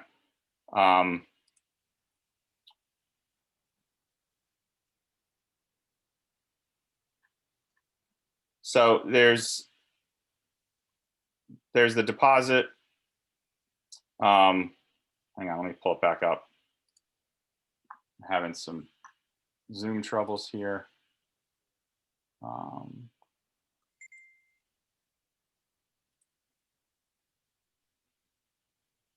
Okay, can you see that now? Yes. Okay, sorry about that. So there's the deposit, there's a termination fee of $2,000 if we terminate their services prior to the completion of 12 months. The other thing, as Nancy indicated, we did get a couple quotes back in January for accounting or bookkeeping services, and they were both much higher, and I don't know I don't know that any of them had the same level of experience with municipal clients that bookminders would have. Dave, my other question, do we have a trial run period with them? Maybe like 3 months to see if we're satisfied, or 4 months? Do they do that? I'm not aware of that. Yeah, I don't know that that's something. I mean, I could look into it, but I don't know that that's something that that they offered, or that they specifically mentioned in my conversations or in the quote. The reason I ask, 2,000 is a stiff penalty. Well, I mean, I'd be happy to review any other questions you have with them, or see if there's anything you know, we can do differently about that. But you know, I think I would think that most people, they're going to take a lot of time to get us set up, and it's going to be a bit of a process. They did say it would take maybe up to about 2 weeks to get fully transitioned. They would start with a new QuickBooks file starting back to January 1st of this year. So I'm open to suggestions there about whether that's, you know, reasonable, or whether, you know, I'm open to other options here. I tried to search for some, and I wasn't finding a whole lot. Now, Will Winter and Good Life, which is JP, are they qualified to do what these people do, or are they not, since they're local businesses? I haven't spoken with them specifically, but the quotes we received in January, I didn't see anything that indicated you know, past experience with municipal clients. I do think that, as Nancy mentioned, we've learned that there's some certain things about, you know, municipal government accounting or funds that you know, that it helps to have a background there. Okay. Okay, thank you, Dave. Yep. Trying to think. Yeah, so, you know, the idea here would be we'd be able to get them started in gathering our information together and starting to put something together, so that, you know, beginning April 1st, we would hopefully have a fairly smooth transition. Again, they do work out of the cloud, so that borough manager, finance chair, even council president would be able to review, you know, the reports and everything, and stay up to speed on what's going on with the accounts and the funds. And as Nancy indicated earlier, with Susan Hockenberry's experience with municipal finances, extensive experience, she would, as a part of her consultancy, would help us with the transition from Landmark Business Services to bookminders, or whichever bookkeeper we would end up going with, which I think would be a huge help in helping us get on track, getting things set up so that you know, things are going smoothly down the road. So I think that's all I have on this. If anyone else, if there's anything else, I'd you know, ask if anyone has a motion to hire bookminders for our bookkeeping.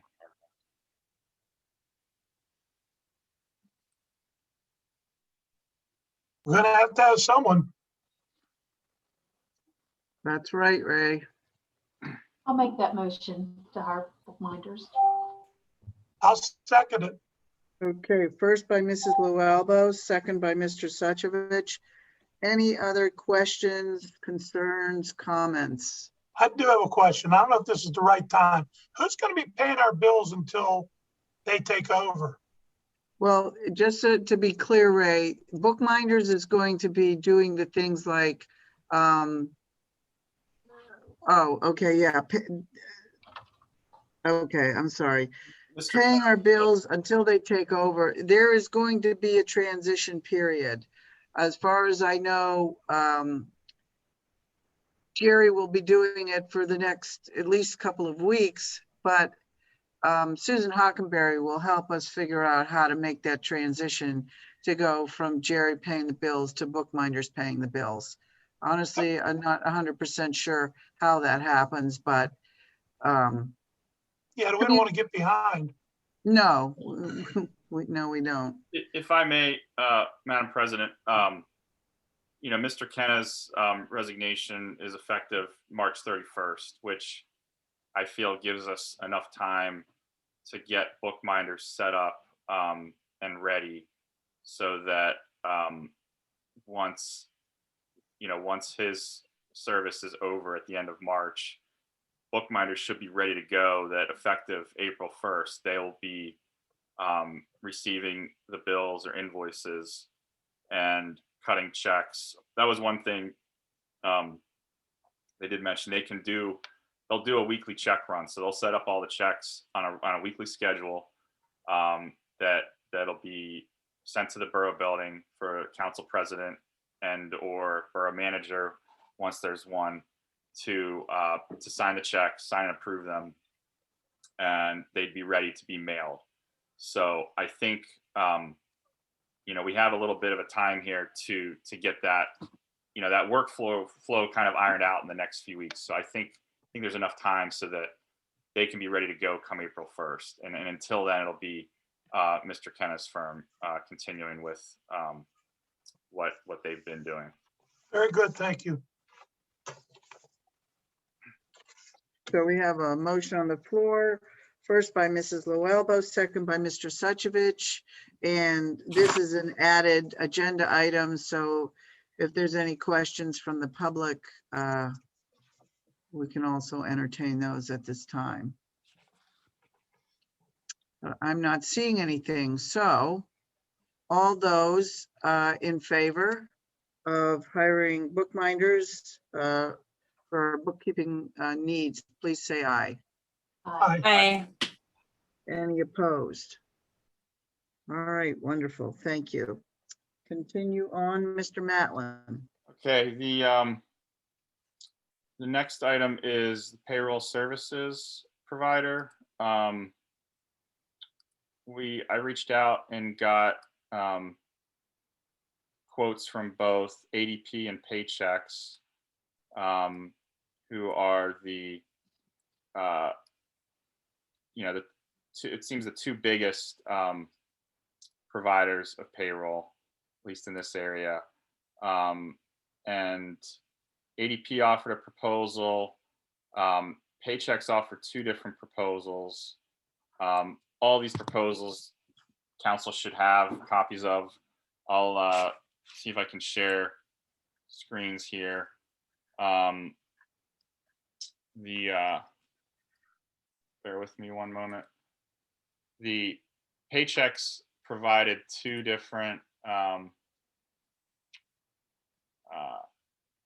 quotes for two different plans. One is a more basic plan. One is what they call the Flex Pro, and Paychex was who we had prior to the start of 2020 when Mr. Kenna's firm took over payroll, and the plan that we had at the time is no longer offered, according to the Paychex rep we spoke with, and the closest plan to that is their Flex Pro package, which includes some additional features. So let me see. I was trying to pull up.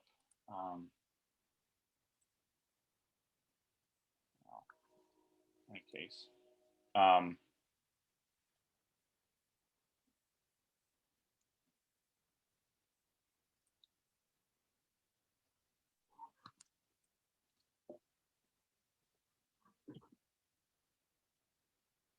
All So can everyone see this? Yep. Okay.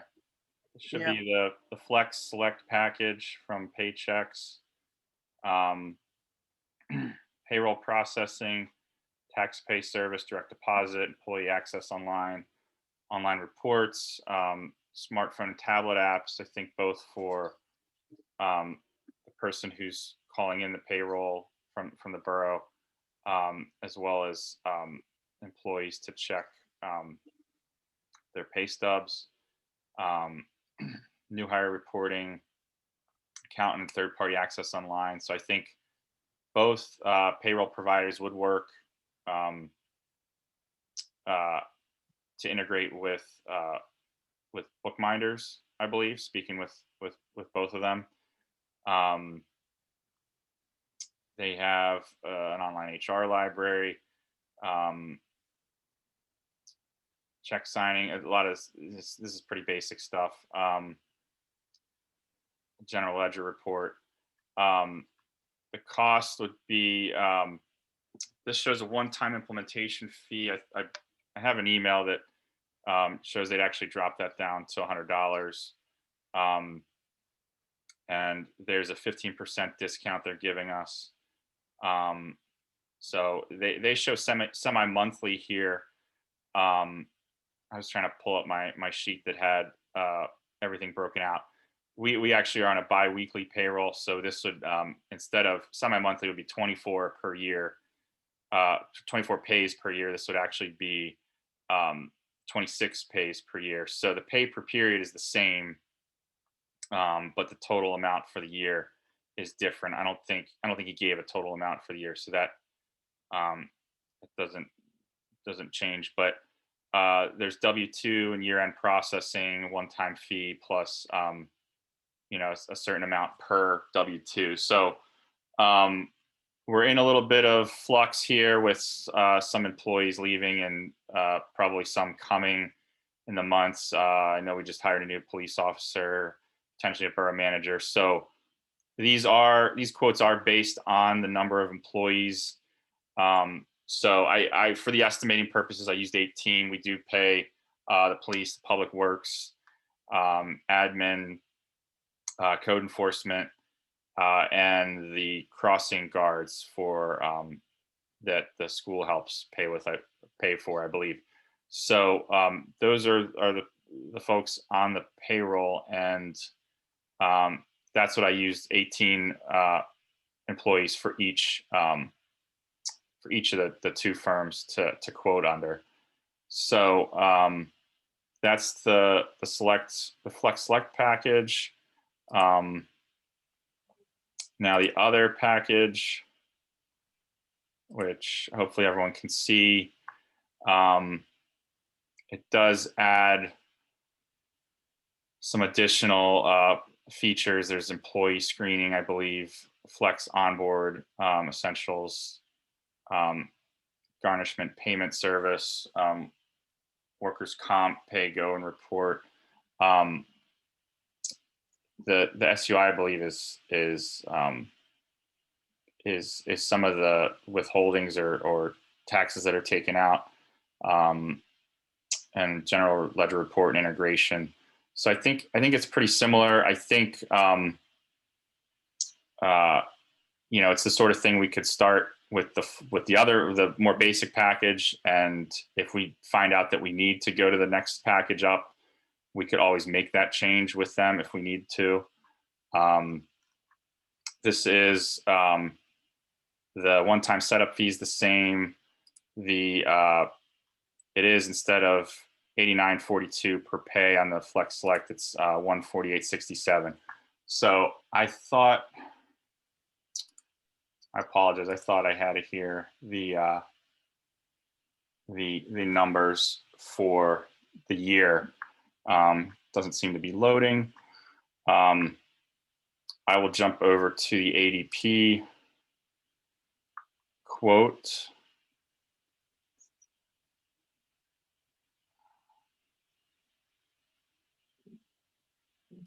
Is that based on 26 pays, right? Well, that per pay fee is, I mean, that's just that's what we're paying per pay. Okay, so I just multiplied the 148 times 26. Is that accurate? I mean, just as a rough estimate, it's 3865 for the year if it's 148 times 26. Yeah, I had this pulled up. I don't know what happened to it. I had a breakdown of them side by side that I'm going to try to pull up. I'm having some computer issues, so I apologize. I think it's loading. I think, Nancy, or anyone else, can you see the ADP quote here? Yes. Okay. So they had it in here, 19 employees, but they have a per payroll cost of $104.99. They waived the setup fee. They have a cost comparison for per employee if we needed to add any. They also offered a promotion for months 4, 5, and 6 for free. I think their solution is very similar to the maybe not quite apples to apples, but similar to the Paychex Flex Select plan. So what I have for the ADP, I have the annual cost as $2,900, $10.69. And then the Paychex Flex Select, the lower plan, is $2,600, $21.42. And then the Paychex Flex Pro is $4,161.92. So the ADP is kind of in between the two Paychex plans, but it's closer to the lower one. I believe they offer similar tax filing services, electronic reports, employee access, a mobile app. The only thing that the Paychex lower plan does not, they both offer general ledger report, but okay, they all offer that. Direct deposit, new hire reporting. Yeah, the only thing different, the garnishment and the state unemployment service is not offered in the lower Paychex plan. So those are things that we may need or may want to consider including, which are both offered in the ADP quote or the Paychex Flex Pro. So I think those are some of the major things that that differentiate them. So I don't know if there's any other comments or questions. Yeah, I just want to make a couple comments. I haven't had time to do the actual, check off each single thing from the one to the other. But I do remember talking with Paychex and also realizing that Paychex is who we used before, so they are familiar with us. And I recall them saying that if you, and Dave, correct me if I'm wrong about this, but I think that we could get the Flex without the Pro. But then if we found that we needed the other services, we could add them on kind of on an a la carte basis if we needed to. And they had that flexibility. Mm-hmm. And I'm thinking that the annual cost that you're giving us is not only the per pay amount, but also like those setup fees or whatever. Now, ADP is giving us a 3-month, I don't know, I guess for free or something, but Paychex is giving us a 15% discount across the board. So it's sort of 6 of one, half a dozen of the other. And the only reason, I mean, ADP looks great. The only reason I would lean toward paychecks, maybe start with the flex and then see what happens, is because they're familiar with us. They did our payroll for many years. Jerry only did our payroll for 1 year. So, you know, that's just something to consider. No, there you go. Yeah, can you see that? Yeah. That breakdown? Yeah, this was, I just threw this together. I apologize, this isn't more, a little bit neater or cleaner. It was tough to compare some of the things between ADP and paychecks, but I do agree that, you know, with paychecks, Nancy and I both spoke with them, and they are pretty familiar with, being that we used them a couple years ago, and I've, talking to some other folks that are familiar with payroll providers that, seem to, recommend paychecks. Although I don't think anyone has anything bad to say about either one of them. They're both very well known and established. So you bring up a good point about that we could always change this and upgrade if we need to at a later point. So I don't know if anyone wants to make a motion to choose one of these plans, or if there's any other questions, or we could ask questions after the motion.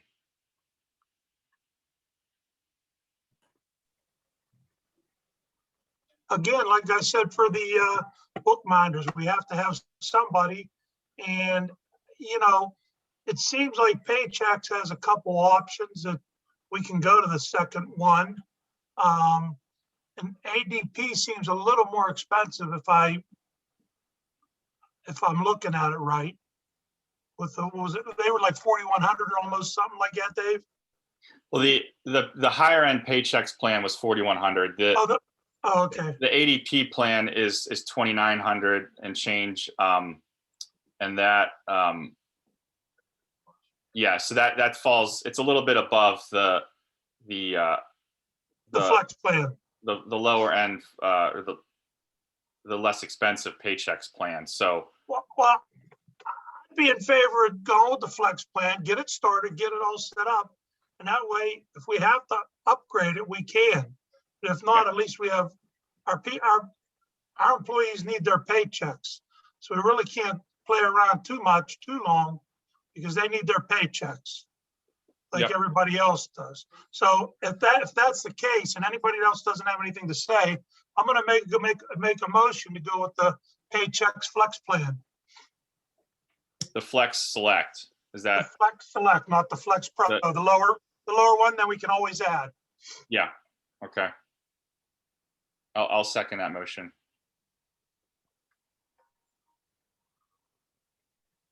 Any other questions or comments? Dave, I do have a comment from the perspective of not currently having a borough manager. Have we thought about our plan to both ensure, since a lot of people have direct deposit, that there isn't a gap in their pay to potentially cause some overdrafts, and also how we'll just communicate this change to all of the staff? So yeah, we'll need to speak with the staff. Obviously, those are good questions, Trish.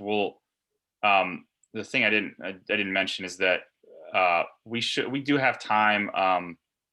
We'll have to talk with Mr. Kenna about and confirm, when the last payroll will be that his firm will be doing. I believe the last payroll was on the 5th. It was paid on the 5th of this month, so it was the period ending the Saturday prior. The 5th was last Friday. So the next period would be ending this Saturday and being paid the following Friday. So we would need to confirm when which pay we will transition to the new provider. But I did, in speaking with both firms, they did indicate, they can get up to speed relatively quickly, within a matter of days, if we can get them the information. And I think we should, assuming we were to make a decision tonight, I think we would be able to get the information, talk to the department heads, make sure we get whatever information we need from Mr. Kenna and Landmark about the current payroll, and then get that over to the new provider. So I feel pretty confident that we can work together with everyone to get that information together. Because as you said, that payroll is a very it seems like a very basic service, but it is a very extremely important and critical service to our borough and to our employees. I would also think, even if we can't get the direct deposit set up for the first couple weeks, they'd be able to cut checks for the employees until they can get that direct deposit set up with the banks. My understanding, just to chime in here for a second, is that Paychex also has what's called an implementation specialist. And so they know how to take care of all these transitional issues. And they may be able to just very smoothly go from direct deposit from Jerry's service to, their own direct deposit. And like I say, they've worked with us before. They've only not done our payroll for 12 months. Well, 14 months, I guess. Right. So I think, I think it should be okay. Yeah, I think, we will need to work to set up the direct deposit with, between the employees and the payroll provider. But I do think we have some time and to get that rolling for the first, if not the second payroll, so that does happen. Right. My hope is that Mr. Kenna will be working very closely with their implementation people and getting all the information to them. So if there aren't any other questions or comments, we have a motion on the floor to accept the Flex Select program from Paychex. Any other questions or comments? If not, all those in favor, please say aye. Aye. Aye. Any opposed? All right, so there it is, Paychex and bookminders. Okay. Let's see. The next item on my report is from the agenda is the status of the 2020 DCD Municipal Annual Audit and Financial Report. So this is the annual audit and financial report that's submitted to the state DCD, the Department of Community Economic Development. It's made available to the public. It's due by the end of March each year. It's being performed by our auditor, Hozak Specht, Metzel and Wood. So this report, it includes a balance sheet. It shows our overall financial picture as of December 31st for the year that it's completed in. So we're completing it now in March of 2021. It would be for the previous year of 2020. So they've been working on this for several weeks. I spoke with the auditor last week. They're making good progress. They do expect to be complete later this month in time for the deadline. So as part of the process in reviewing what's been happening with the 2020 audit, and also in reviewing just general finances and operations with Ms. Hockenberry, we did review the 2019 report, the DCD report and audit. And it became apparent that the borough's general fund has in the past had a liability to the sewer fund. So that means that we basically owe money to ourselves from the general fund to the sewer fund. So the sewer fund is where sewer revenues from Oakmont Water Authority are collected. It's the fund from which Alcosan is paid sewage fees. So those sewage fees or rates for sewage are set by the borough, by us. But a large portion of the total sewage fee is going straight from us to Alcosan to pay for them receiving and treating our sewage. So that is the biggest part of the fee. On top of the Alcosan fees, there's a portion of the fee remaining which stays within the borough, and that covers capital projects and maintenance on the sewer system, which within our borough limits we own. So the thing that council has realized is that we have not been transparent with the public about how we have been spending the sewer fee revenue over the past several years. Some of the revenue has been going towards sanitary sewer projects and improvements, which is what these funds are supposed to be used for. Many of the sewer projects have been completed with the help of grants. Matt Pitch, our engineer, has been very gracious in helping to obtain many grants. The remaining sewer revenue outside of those expenses, I don't feel that we as a council have been paying close enough attention in the past to, tracking this separately from the general fund expenses and alongside the revenues.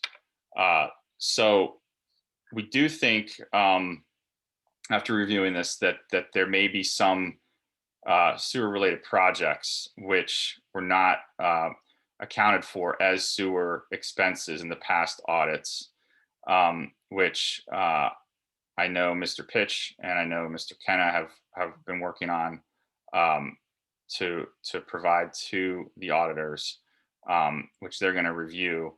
And basically, if there are any expenses that are deemed, appropriate for to be classified as sewer expenses, we may be able to post these in 2020 as part of expenses that were previously recorded as general expenses, but would now be classified as sewer expenses, which would lessen the liability to the sewer fund. So we don't know how much this is going to turn out to be. The DCD report from 2019 only covers through December 31st, 2019. And we're, about a year and 3 months later. So when all of last year's expenses are factored in and any previous expenses for the prior 2 or 3 years, this liability may be reduced. We really don't know at this point how much or where that exactly stands. And this is one of the things we've been looking at over the last several weeks. We had hoped to have the information by now to give a better, more clear update, but I wanted to give an update on where we stand at this point. And once we have the final numbers, I think alongside the audit for 2020, we should have a better idea of where we stand there. And at that point, council will have some decisions to make and probably some public discussions about what steps to take next if we need to address that liability. So that is a big part of why we are concerned about some of the expenditures for 2021, and it's something we're going to have to look at in the coming weeks, and we may have to have a special kind of budget session to review with the public, what kinds of expenses we want to try to reduce or cut back on this year, if need be, to try to help shore up the situation with the liability between those two funds. So I know that was a long-winded explanation. I hope that was fairly clear. The other item of note is the status of the 2016 to 2019 pension plans audit, which is a separate audit that's conducted by the PA Auditor General. It's a regular audit performed every 3 years. by the Auditor General's office, reviewing our pension plans. That audit is nearly complete. It's in the process of, in their office, of being finalized. Dr. Carpenter, as council president, has signed exit papers, and we are waiting for the final review to go through before the final report is released. Through the course of the audit, it was brought to council's attention that we have been late on some of our pension payments, which are known as MMOs, or minimum municipal obligation, which is due annually to the pension plan, both pension plans. And so this is what the resolution that Craig mentioned, I'll be getting to. Going forward, we're going to look to have a council committee, excuse me, either the finance committee or potentially looking to form a new pension committee to review our pension plans at least once a year with the actuary on the plan, and make sure that we understand where we're at, to keep us on schedule, and make sure that we're following through on the MMOs and any reporting that is due. So what we need to do at this point is, Craig, I believe, if you can correct me on the wording, I believe there's a resolution to accept the 2019 and 2020 pension MMOs. Am I correct? I think you can do it just in the form of a motion. Okay. So this is a motion to accept, and we'll pay the 2019 and 2020 pension MMOs, minimum municipal obligation, and the total amount I have is $84,371.16. Is that correct, Craig, or is there anything further that? That's for 2019 and 2020, including interest. Correct. That includes, I have the amount here. So second would be in order to that. I'll second that emotion. Yeah, hold on a minute. Hold on. It's Dave, it's $10,001.27. So, yeah, what I have are, for 2019, the MMO is $41,086. 2020, the MMO is $45,088, and the total interest due is $10,001.27. Correct. And so for you, those of you doing the math, it's 41 and 45 is 86 and 10 is more. But what happened was there was extra money paid in last year, paid double, and that was subtracted. So that's why it adds up to a total of $84,371.16 for both years, plus the interest. And Dave is making a motion that we pay that. And Ray seconded that motion. And Ray seconded. Thank you. So first by Mr. Matlin, second by Mr. Suchovich. If there's no other, well, let's see. Well, this is on here. So any other questions or comments? If not, all those in favor, please say aye. Aye. Aye. Aye. Any opposed? All right, thank you. Okay, Mr. Matlin, how you doing there? Anything else?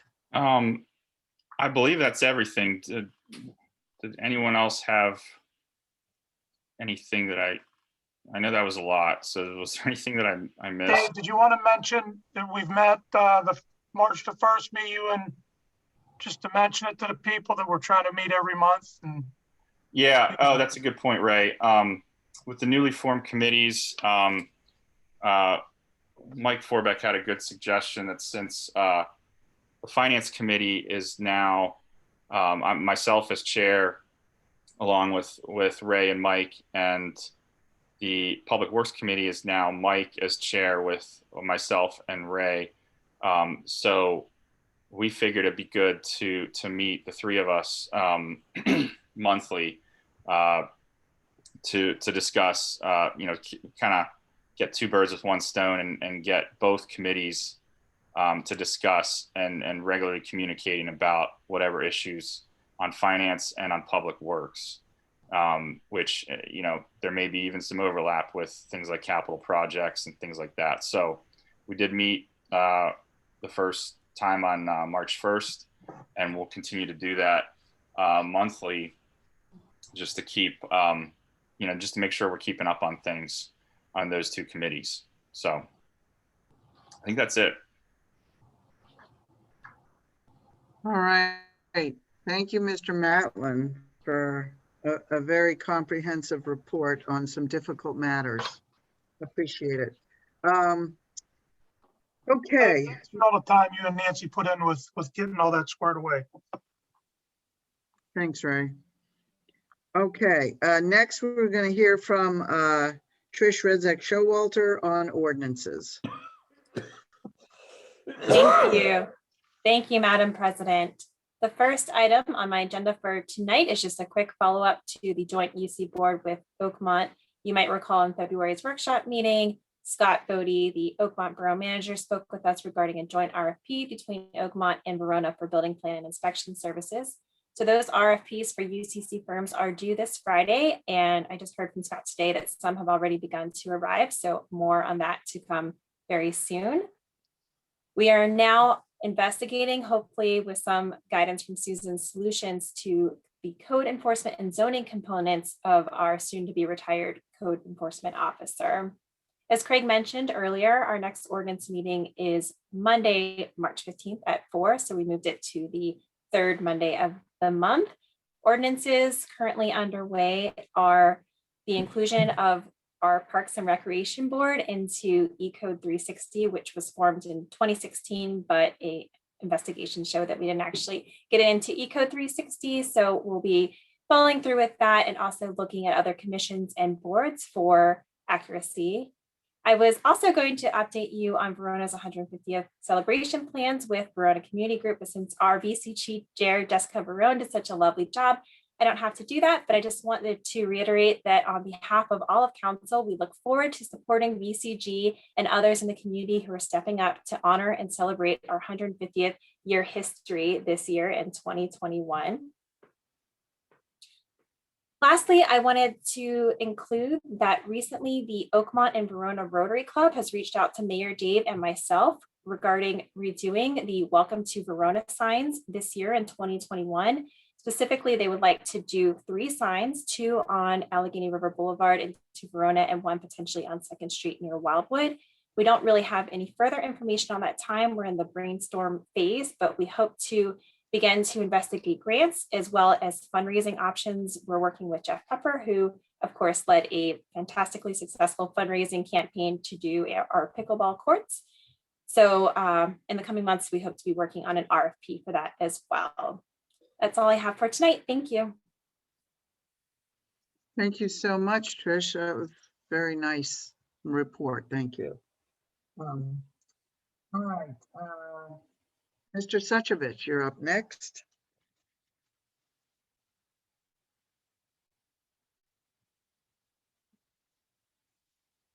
Ray? You're muted. You're muted, Ray. Sorry about that. I'm like Craig, I follow directions. The only thing I have this month is I reached out to everybody in regards to the police car lettering. I sent some pictures out to all council and mayor. And I only heard back from 2 people. So before we start the process of bidding and everything, I'd like to get feedback from everybody to see what everybody's thoughts are. So if you could do that so I can start bidding out what designs we might want, or if whatever, if we can get that going so we can start working on the new designing. Other than that, I know the new police officer was hired, and he's been working with the chief every day. Seems like a nice man. He's a younger kid, but he seems like he's fitting in well from what I hear. What's his name, Ray? Zachary Janocko, Janocko. Sunoco, okay. I think he's like 21, 22 years old. 22 years old. But I don't know. Other than that, that's pretty much what I have for now. Thank you. Ray, I just wanted to chime in here for a second. I think the reason that I didn't look too closely at your information, although I appreciate you looking into it very much, and maybe the mayor will agree with me here. I was just thinking we might want to put this off until next year until we figure out what our financial status is. Just, you know, it's not something that we have to do, we'd like to do, but we might be making some decisions about things that we're not going to be doing. So I apologize for not getting back to you about it, but that's why I didn't. That's all right. That's fine. Again, I'm just doing what I was told, and whatever this board wants to do, we can follow through. If the board says we're going to do it anyway or not, you know, I know the pricing's a little higher than I had heard from a couple people than as a temporary price I got. I didn't get anything in writing yet, but that's besides the point. So it's up to this body and what this body wants to do. So Yeah. we can talk about it. We can discuss it more in workshop. But I still think no matter what we do, we need to come up with a design, and that way we can at least we have a design what we want. We can be ready for if we do decide to do it 6 months down the road, then we're ready to go. So Okay, that's a good idea. Thank you. so if everybody could get back to me, that would be awesome. If not, we'll go with who gets back to us and go from there. Okay, Mr. Mayor, you have your hand up. Yeah, real quick. I did bring that up about, I wanted to wait till we get a borough manager in, but I do want to get it done this year. Hopefully we'll get a borough manager set in and we'll get some of these other issues squared away. And so we can get that car restriped the way it should be. So I just wanted to let you know that we are going to move forward with that. Thank you. That's fine. Like I said, we just need to get some ideas. So when it's time to move forward, we have it all ready. Okay, thank you, Ray. Well, I don't have a problem with, Ray, I don't have a problem with what's on there, but it needs to be in bold letters and, I you know, as I understand that. said before, not hidden so much. We could use this and we can go from there, but we'll discuss that. Yep. Well, and we can sit down as a committee and with you, Mayor, and go over all that. So I just want trying to get the legwork done. Okay, thank you very much, Mr. Suchovich. Moving on, Mrs. O'Albo. Thank you, Madam President. First thing I do want to thank Matt for taking that initiative and talking with the contractor Pampina about the Cribs Field. It was like a little comical to me on Thursday when I came and there were like 15 kids in the field. I'm thinking, how did they get in there? You know, they said, well, the contractor let us in and blah, blah, blah, blah. And as I'm talking to them, they're leaving. And the next thing I know, the gate is locked. So I want to thank Sergeant Francos too for also coming up to unlock the gate. But in the meantime, I did have some signs. I made some signs that were posted yesterday morning and one at each gate. So stating that the Cribs Field is closed, you know, due to construction, but the basketball court and the playground is open. So the kids have somewhere to play. So thanks, Matt, for that. And some on a fun idea, Parks and Rec, they're going to be sponsoring a Easter egg event come Saturday, March 27th. And those festivities will start at about 4:30. And also that evening, we're going to do a drive-in movie hop, HOP, hop for Easter. And So we will be put in a request too to have the street closure around 6 p.m. on Saturday. So it will be a drive-in movie feature.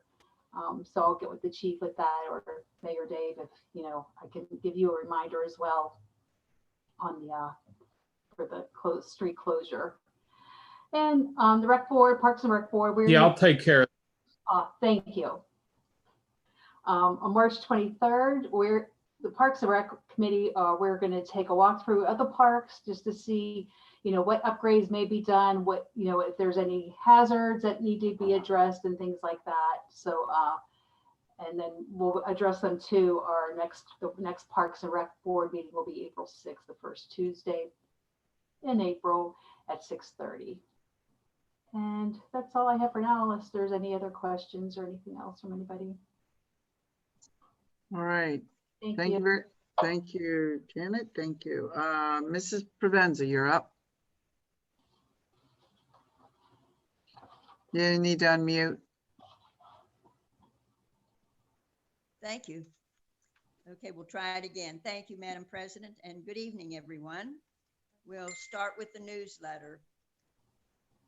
The newsletter goes to print tomorrow morning, and I am pleased to tell you that I have collected $2,025 in ads, and this will cover all of our expenses that it takes to put this newsletter out.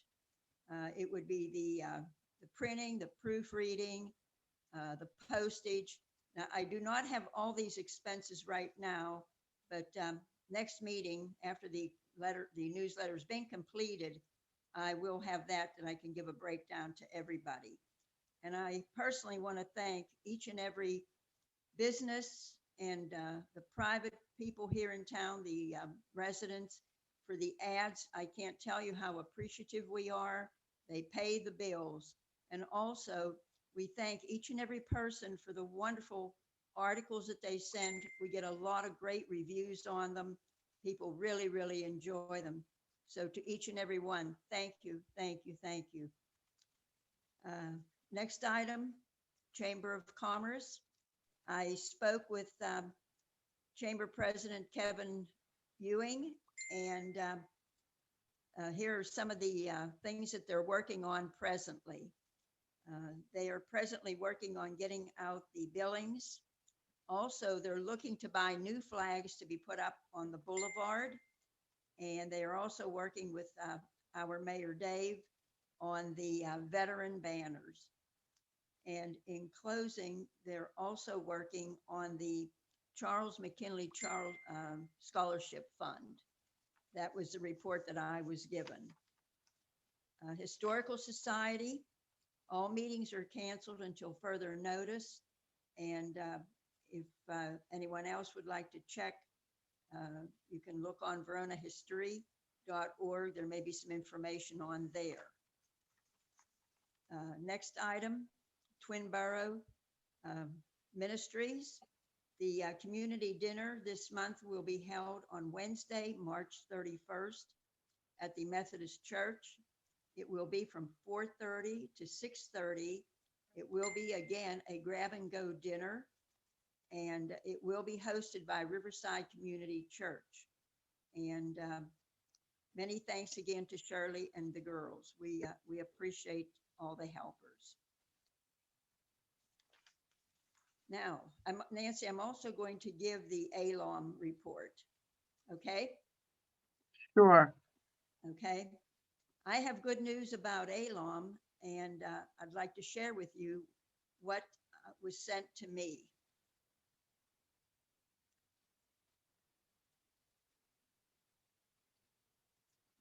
I had sent in the necessary papers that were needed for the banner community. And this is the response that I got. As a result of our outstanding commitment to professional development, prudent financial management, transparency, accountability, and proactive communications to engage community stakeholders, our community has achieved Banner Community status in the year 2021. So we are a banner community. And I would also like to add, all banner communities will be awarded one registration scholarship to the upcoming ALOM Educational Conference, which is scheduled for June the 17th through June the 20th.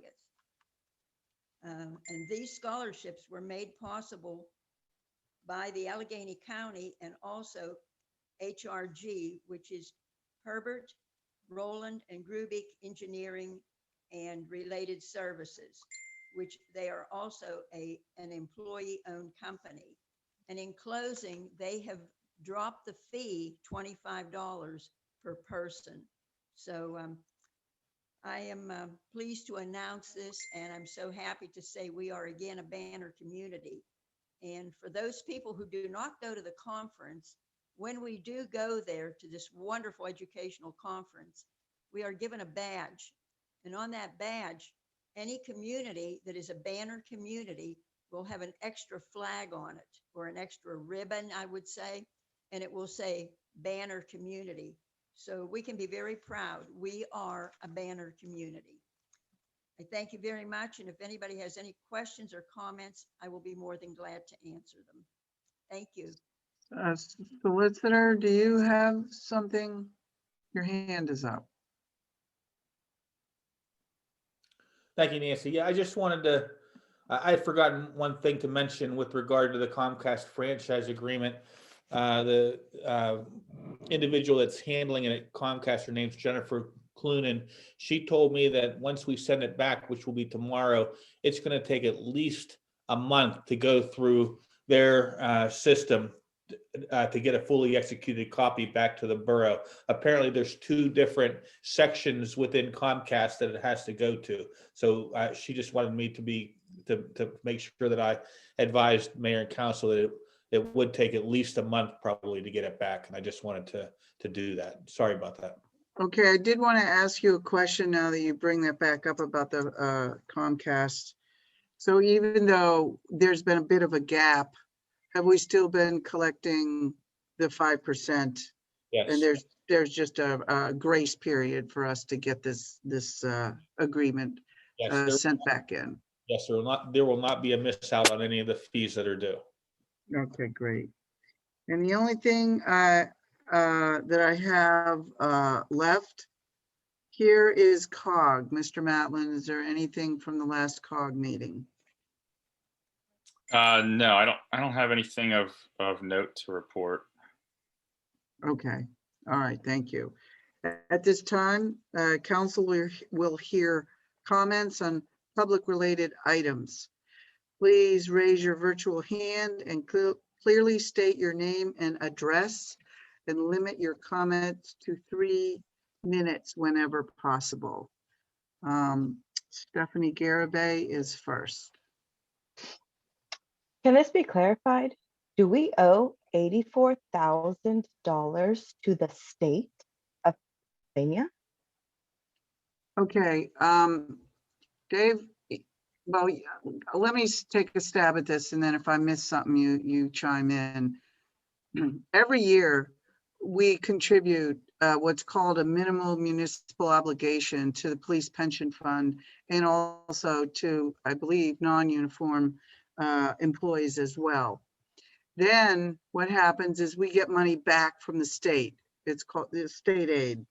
So at this point, yes, we need to make a payment. It covers 2 years. It ranges in around the 40,000 range for Verona to cover the police, and I'm not sure what it is for the non-uniform. But then we're going to get that money back in state aid. It's kind of an interesting procedure that occurs where you have to fill out certain forms, and then they send you the money and then you send it back. I don't really understand why they do it that way. So maybe Dave has a better understanding. So yeah, we have to pay this, but we're going to get the money back. Okay. Yeah. Go ahead, Dave. Go ahead, Dave.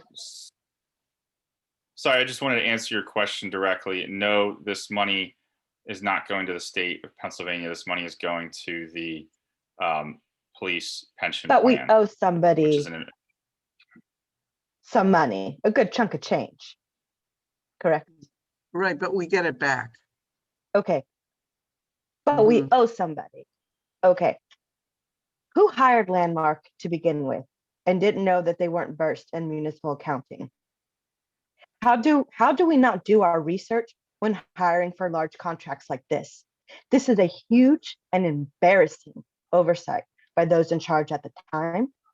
Are we going to hold the finance committee and financial director that has been in charge of this accountable?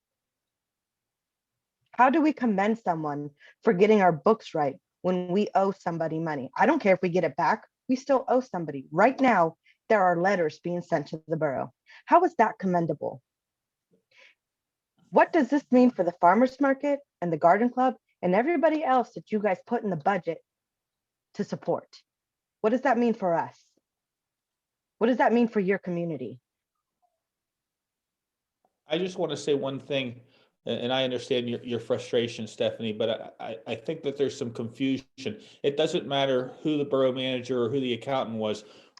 Whoever was sitting there would have owed the MMO obligation because of the way that the police do not contribute to their own pension. One of the communities I represent, I know it means nothing to the residents of Verona, but the MMO contribution for that year was $92,000. Ours is $74,000 over 2 years, let alone 1 year. Jerry had nothing to do with that. There was some interest payments that were missed, yes, but the MMO obligation itself is an obligation that the Borough of Verona owes no matter what. And that's the $74,000 obligation, I think, over 2 years. I just wanted to clarify that. I'm sorry to jump in. So who was responsible in taking care of that? That's an obligation. Who got the letters? That's an obligation that comes up on a yearly basis, depending on. So council didn't take care of it. No, the person. Somebody's responsible. Somebody didn't write the check. Yeah, the finance person / borough manager would be the person who's in charge of taking care of that. Okay, I just wanted to clarify that. Thanks, Stephanie. But that doesn't answer any of my questions though. What does that mean for the market? What does that mean for the garden club? What does that mean for every organization that was budgeted into this year's budget? I think that the course of action that we're going to take is step one, we're going to wait for the 2020 audit. Part of step one and a lot of step 2, 3, 4, and so on is going to be assisted by Susan Hockenberry to make some of these transitions and figure out exactly where we stand financially. At some point, we may want to revisit the budget. At that point, we can have a meeting. It could be a workshop, maybe it could be a special meeting where we would invite the public and we could talk about, you know, how we want to make ends meet, what is necessary to skip for this year, and that type of thing. There's not much we can do about how much we take in. The only thing we can control for 2020 is what we put out, and we may have to be tightening our belts in every single facet of how we spend money. And this has hurt the community. We realize that, correct? I said this has hurt the community. Yes. Okay. And we were told that we would have answers on the 9th as to where we would be. And there are no answers other than we owe money. Some of the answers are predicated on getting the 2020 audit from HOSAC SPECT, and they were not able to finish it by now. I think you have a slightly clearer idea of what's happening here, but we don't have all the facts, so we can't answer every single question, even for ourselves. But that's how I see us moving forward in the immediate future. And then we have to make some plans down the line for the next several years, and some decisions about how we want to get ourselves back on track. And I don't have the answers to give you, or I would, and I don't have them. Well, the answer isn't just going and finding some random accountant like we did last time. It's apparently somebody didn't do their research. Right, so we're hiring bookminders. They're very well versed in municipal accounting. And we also are utilizing the services of Susan Hockenberry, who's incredibly experienced in financial matters of municipalities. And we are moving forward, and things are going to get straightened out. I hope so. Thank you, Nancy. You're welcome. Thanks, Stephanie. Mhm. The next person on my list is Verona resident, and I don't know who that is. If you could please say your name and your address. Hi, this is Joey Warren from Vogels Lane. Hi, Joey. Hi, I have a couple questions, also a couple of comments for tonight. Matt, you spoke about the recreational upgrades grant with DCNR, and I was going to ask if you could consider maybe exploring upgrades to the public access point at maybe a small park area by the docks at Arch and Pine. Didn't know if you're taking recommendations from council or for residents, but I did want to share that. I lost you, Joey. Are you there? Can you guys hear him? Can you guys hear me? There you go. Yeah, I can hear. Thank you. So that was just to answer the question from Matt. I don't know who you're soliciting feedback from, but I wanted to share that.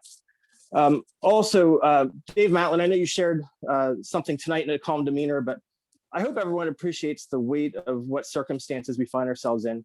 I don't think it should be underestimated. I know finances still appear to be an issue with some of the smaller items, raising a red flag for spending. But as I shared in December, with over $110,000 in miscellaneous and other budgeted for both revenue and expenses, I don't think it's acceptable. And I hope you can put closure to a lot of these things in the next 21 days. Sounds like you guys have been doing a lot of homework to kind of catch up and check other people's math. So I had a couple of these questions before I heard a lot of tonight, but I still wanted to mention that after hearing what you shared. Two costs that I know come up for me as a question are having to do with both the fees and revenue that you guys anticipated with the budget you passed. So the first one has to do with legal fees. And I did want to say that with all I'm hearing, and one of the other comments I'm going to make later in this next minute or so, legal fees have gone from $36,000 to $84,000 in the last 5 years, with much of the cost, I think, going to the legal review of ordinances from what's been shared with me. And I want to ask that you guys consider enforcing current ordinances rather than incurring a $50,000 increase in legal fees to make more ordinances. I think that if we're finding ourselves that we're not able to even currently stay up with pace of the current enforcement violations that we have. I know I've had an ongoing issue that's not been resolved from last year into this year. So I don't want to discuss over a public meeting now, but whoever is literally writing the citations, if you could please connect them with me. I'd like to get something that just happened recently resolved in my neighborhood. The second piece I want to mention from the budget was the 2020 budget shows cable television franchise fees to be anticipated as $56,000 in revenue, but the 21 budget shows it as $36,000. So there's a $20,000 swing. So after what was discussed tonight, I'm not even sure if you know what you anticipate for the revenue based on that agreement you just signed with Comcast, but that's a pretty big swing. So there's $70,000 right now that I don't think should be spent in legal fees as we're reviewing or assessing more ordinances. And then also, I don't know what that math was based on, that there's a $20,000 swing for what we expect from Comcast. And the last piece was, I just wanted to mention, just to see if you guys are aware of what happened today. We had the sheriff's department up in my neighborhood today. I didn't know if any of council, public safety, or the chief had anything to share with the sheriff being on a couple streets today for, I don't know if it was a raid or if it was warrants, but there's a lot of activity up here. I just wanted to hear some more on that because a lot of the ordinance violations that I've mentioned in the last year have to do directly with what I'm seeing around me. And I think it's just a really direct correlation with what you allow permissible for not keeping up with ordinances, having violations on them. It's just a reflection of what's being allowed in the neighborhood. And I don't think it's right. So those were my questions. Thank you. Thanks, Joey. I cannot speak to the legal fees issue. I also cannot speak to the difference in the cable revenue, nor can I speak to the sheriff, but I think maybe Mr. Alexander can talk about the legal fee part, and maybe the mayor could talk about the sheriff part. Yeah, I'd be happy to talk about my legal fees. And Joey, I agree with your assessment. Back in the old days, the solicitor wasn't relied on near as much as he is now, and there's a lot of reliance on me, and a lot of it is attributed to new ordinances. And I can tell you that Trish has picked up on that right away with some of the code stuff that was going on that was put onto my table. So I can tell you, Joey, and I can tell mayor and council that now that this council has changed and moving forward, we'll figure out a way to curb those back and get them where they need to be with less reliance on my office. I appreciate that, because going from $0 to $26,000 in special fees as a line item, I think it was just a red flag that was discussed. Discussion in December showed that some of these things there was no notes on, there were no comments on, and a lot of those things that are historical knowledge will leave in 3 weeks. So for us to budget for, and I know everyone here passed that budget, but to take a look at every single line, I know it's daunting, but it's even going to be more daunting if we're having to pay for bills that we don't fully understand. Or if we don't need to pursue things. I think if you're going to strike lines of a revenue, of a budget, you should look to things like that, where it's been exorbitant in years past, based on where we find ourselves today. So I just think it's an easy one to take a look at. And like I said, if we could focus efforts on code enforcement, which is revenue generating, actually makes the neighborhood better, versus exploring new and different ordinances. Almost as like a leisurely luxury, it's a luxury to be able to do that. I just think there'd be greater benefits. So I appreciate your response, Craig. Absolutely. And Mayor, can you talk about the sheriff? Joey, as far as the yes, I haven't heard anything from the chief on this, but from what I know is the sheriffs did serve a warrant on Peters Street this afternoon, I believe about 11:30, and they surrounded the building, the house that is. And I know, Joe, you live next to, pretty close to that house there, but on the opposite street. And from what I understand, they did take 2 people into custody. At this time, that's all I know at this time.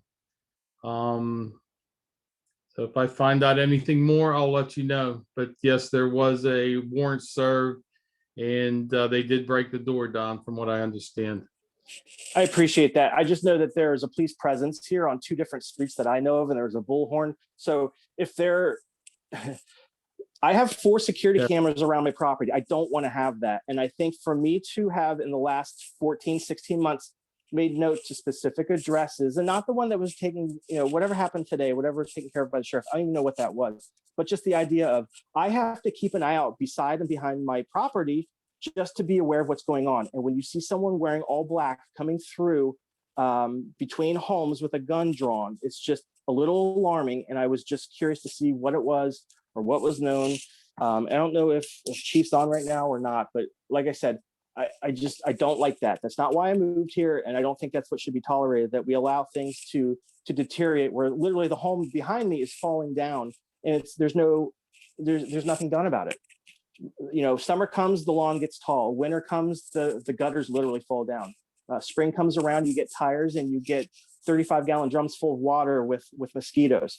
It's not my job to keep reporting it over and over. It's your job to take care of these as is provided. And I just find myself now in a 3rd year mentioning the same thing. And when I'm now keeping an eye out for around my home, having the sheriff here on multiple streets, I was surprised, but maybe you weren't. Maybe you all knew it was happening.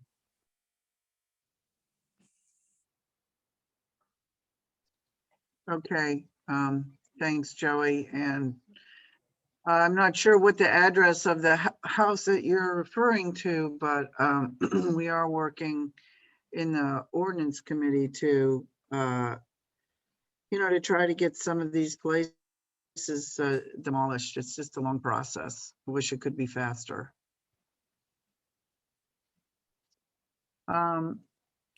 Actually, to give clarity, I'm not asking for demolition of properties. It's addressing the current residents, is whether, and it's homeowners, it's not renters. I know half the community is rented, but the issue at hand that I'm seeing for the last few I've mentioned have not been renters, they've been homeowners, and there's just that. But I'm not asking for any homes to be raised. And that's not my request. I just want to get clarity on that. Okay, well, at any rate, maybe we can get with you later and find out the address of the home you're referring to and see what, if anything, can be done to make it be in better shape. Anyway, we're going to move on to Laura Jacko. Hi, Laura Jacko, 437 North Avenue. Matt had brought up something earlier that I did forget to mention. I'm sorry, with my small tree spiel earlier about the tree cutting issues that, the issues that we were having with the pruners and what to do about it. I did send an email with some recommendations, and I wasn't entirely sure. I was hoping to get clarity as to who we would like to call these arborists, or if we want to call these arborists.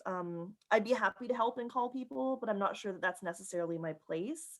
But I do want to make sure it kind of doesn't get forgotten about also. So does anybody, have any good information on that, or should we just keep it to the email and I should wait to hear back from Matt or maybe Craig or someone from council? Madam President, if I could address that. Yeah, please. Laura, I did see the email. I apologize for not getting back sooner. I was going to try to get with Matt and Craig if necessary and figure out what our options are. And the only thing might be is, do we have an idea of what the independent arborist might cost? No. And if you want, if it's helpful to you, I could give them a call and see if, I don't know if they'd off the cuff give me any sort of a range if they haven't looked or been here or what have you, but if that's helpful, I can call and try to ask and get that information. I just didn't want to overstep my bounds and have a situation where it was, someone who doesn't work for council was calling around for quotes from people and things like that and have that be an issue. No, and I appreciate that. I think, it does need to be something that either council or the relevant committee discusses and decides how to proceed. But if you're able to get estimated costs, that would be helpful. But we can discuss further offline too. Okay. So yeah, I just wanted to make sure wanted it to didn't acknowledge get your forgotten. Sorry. I just wanted to acknowledge your email and that I've been inundated with some other things, and I'll get back to you guys as soon as I can.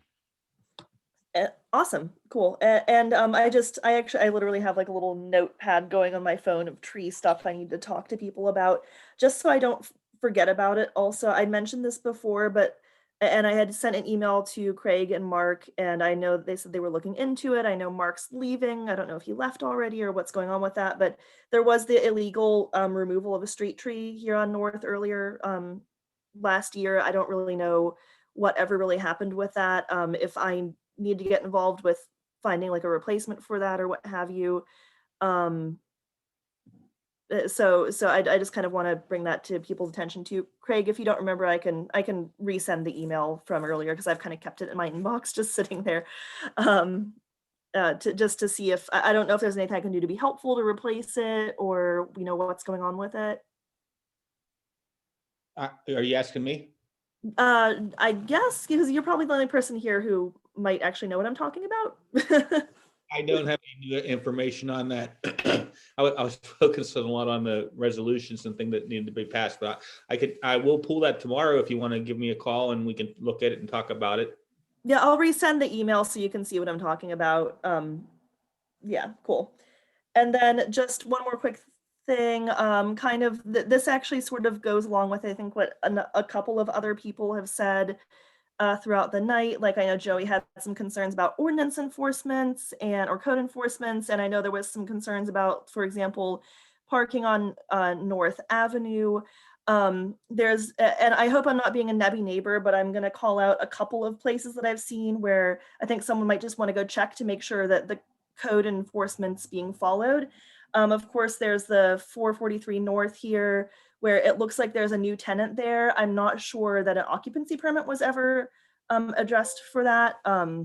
So we might want to look into that. I know that they're thinking about, allowing them to break that unit up, but I think that there's some fire code issues that still haven't been resolved there, as well as some zoning that requires off-street parking. So that's where the parking on North Avenue situation would come in. I'd like to make sure that, parking is properly addressed for any new residents that are coming in, so it doesn't, create any worse issues on our street.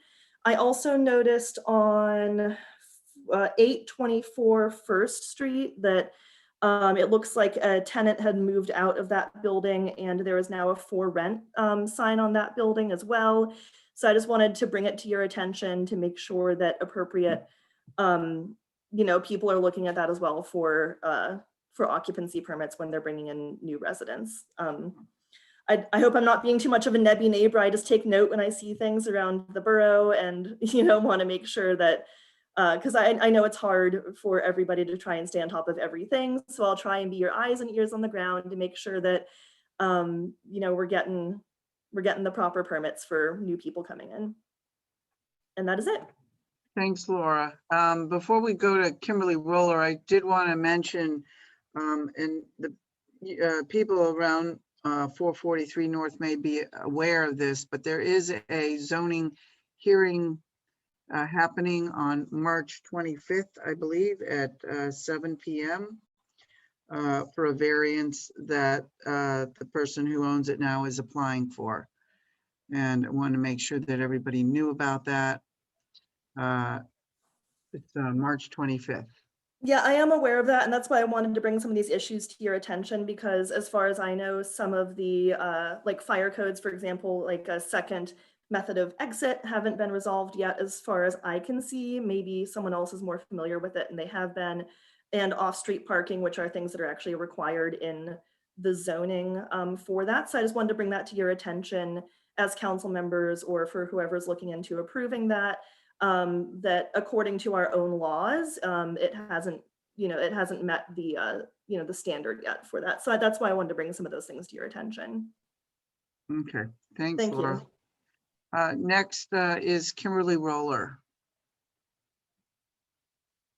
Hello again. Kimberly Roller, 853 First. I had a couple questions, and I was actually hoping if you could answer them in order so that I know if the next question is even necessary. I know that you guys said that some of the payments that were missed, we do get back eventually, I believe, Dave, you mentioned. My question would be the $10,000 late fee. Is that now lost to the borough, or do we get that back as well? So I can answer that. The MMOs, or the payments that are annually due to the pension fund, are payable with state aid. Interest payments are not payable with state aid, so those would need to come out of borough general funds. So were those, was that interest or whatever that payment was? And I'm looking for a very clear, direct answer on this one, and I apologize if I'm being harsh, but was that a direct result of the person who was responsible for this inability to do their job and finalize the bills? Is that correct or not? I mean, I can't, I've only been on council for a little over a year.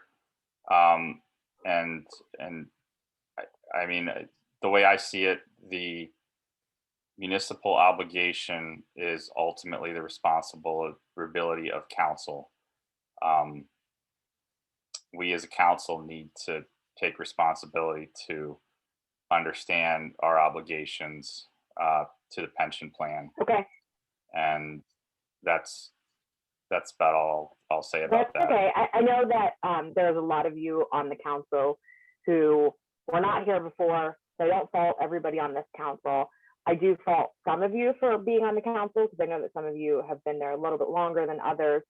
But I fault some people who are clearly not on council anymore. But I want to understand a couple of things. One, the person who was responsible for paying those bills, one, do they have insurance so that we can, to be perfectly honest, go after them for inability to do their jobs? And you don't have to answer that question now, but I also want to be very clear. You know, Stephanie had asked about the farmers market. Stephanie had asked about the garden club. You know, we have our 150th that Jessica gave this beautiful presentation on, and the amount of late fees that I'm hearing totals about 10K. I want to be very clear to everybody on this call, as well as anybody who's listening, that those fees would cover the garden club, the farmers market, as well as the 150th. So I think that we need to, you know, step back and understand that late fees alone would cover 3 of the issues that people on this call and people are going to listen later are going to be concerned about and who are angry about. This is the first time that we'll have 150th. This is the only time we'll have 150th. And we are now going to look less than what we should be because of mistakes that were made. I also want to understand the estimated amount that we owe for the sewer fund, because, you know, I know that you guys aren't able to sit here and tell us anything really, but I would like to understand some estimates, and I would like to understand, are we looking at $50,000 in debt? Are we looking at $100,000 in debt? What are the people in Verona who are paying their taxes looking at as a deficit to the borough? And I think that we deserve answers on that. I understand that you're still looking at it, but I would like an estimate of how in the hole we are.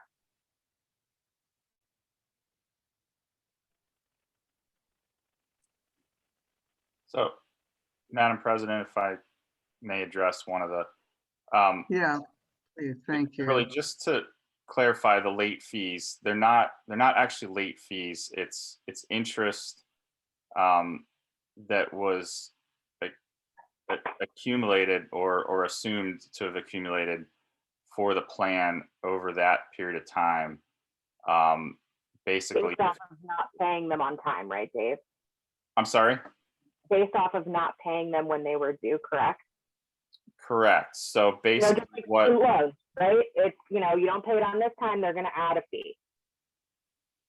Yeah, it's by being late on the annual payment, it's due in the calendar year that it's assessed. If we go beyond December 31st without making that payment, let's say for 2019, the following, you know, beginning January 1st of 2020, we owe the interest going back to January 1st of 2019. And Right. that's just, that's how it's,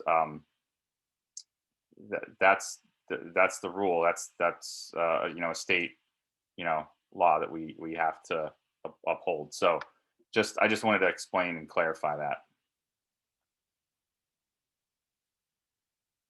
So we don't have an estimate then of the amount that we're potentially in the hole for? I don't honestly. There's a lot that has that could affect it from 2020, and as far as the sewer fund interliability, and the like I said, we talked to the auditor, and even the auditor was hesitant to give us any kind of an estimate on where we stand because he hasn't gone through all the numbers. We definitely should know by March 30th at the next workshop meeting, because the audit is due to the state DCD by March 31st. they have every intention and have given every indication over my follow-ups weekly with them that they will be able to meet that. And so once they complete that, we will have a very clear picture of what that liability is as of December 31st, 2020, which I feel like is a much better, more up-to-date number than trying to go back and make guesses based on things that we don't know yet. So I understand the frustration. I personally am frustrated. I would love to have had this information by now, and I fully want to share it so that we can make whatever tough decisions we have to make going forward to get us on track and make sure that we're doing the best job we can do as financial stewards of taxpayer dollars. Okay. I just, I don't think I can say it enough, and I'm sure you can hear it in my voice because normally it doesn't sound like this. The fact that we had a budget approved and it was fine. And now here we are, March 9th. We're not going to know for sure until March 30th of what's going on.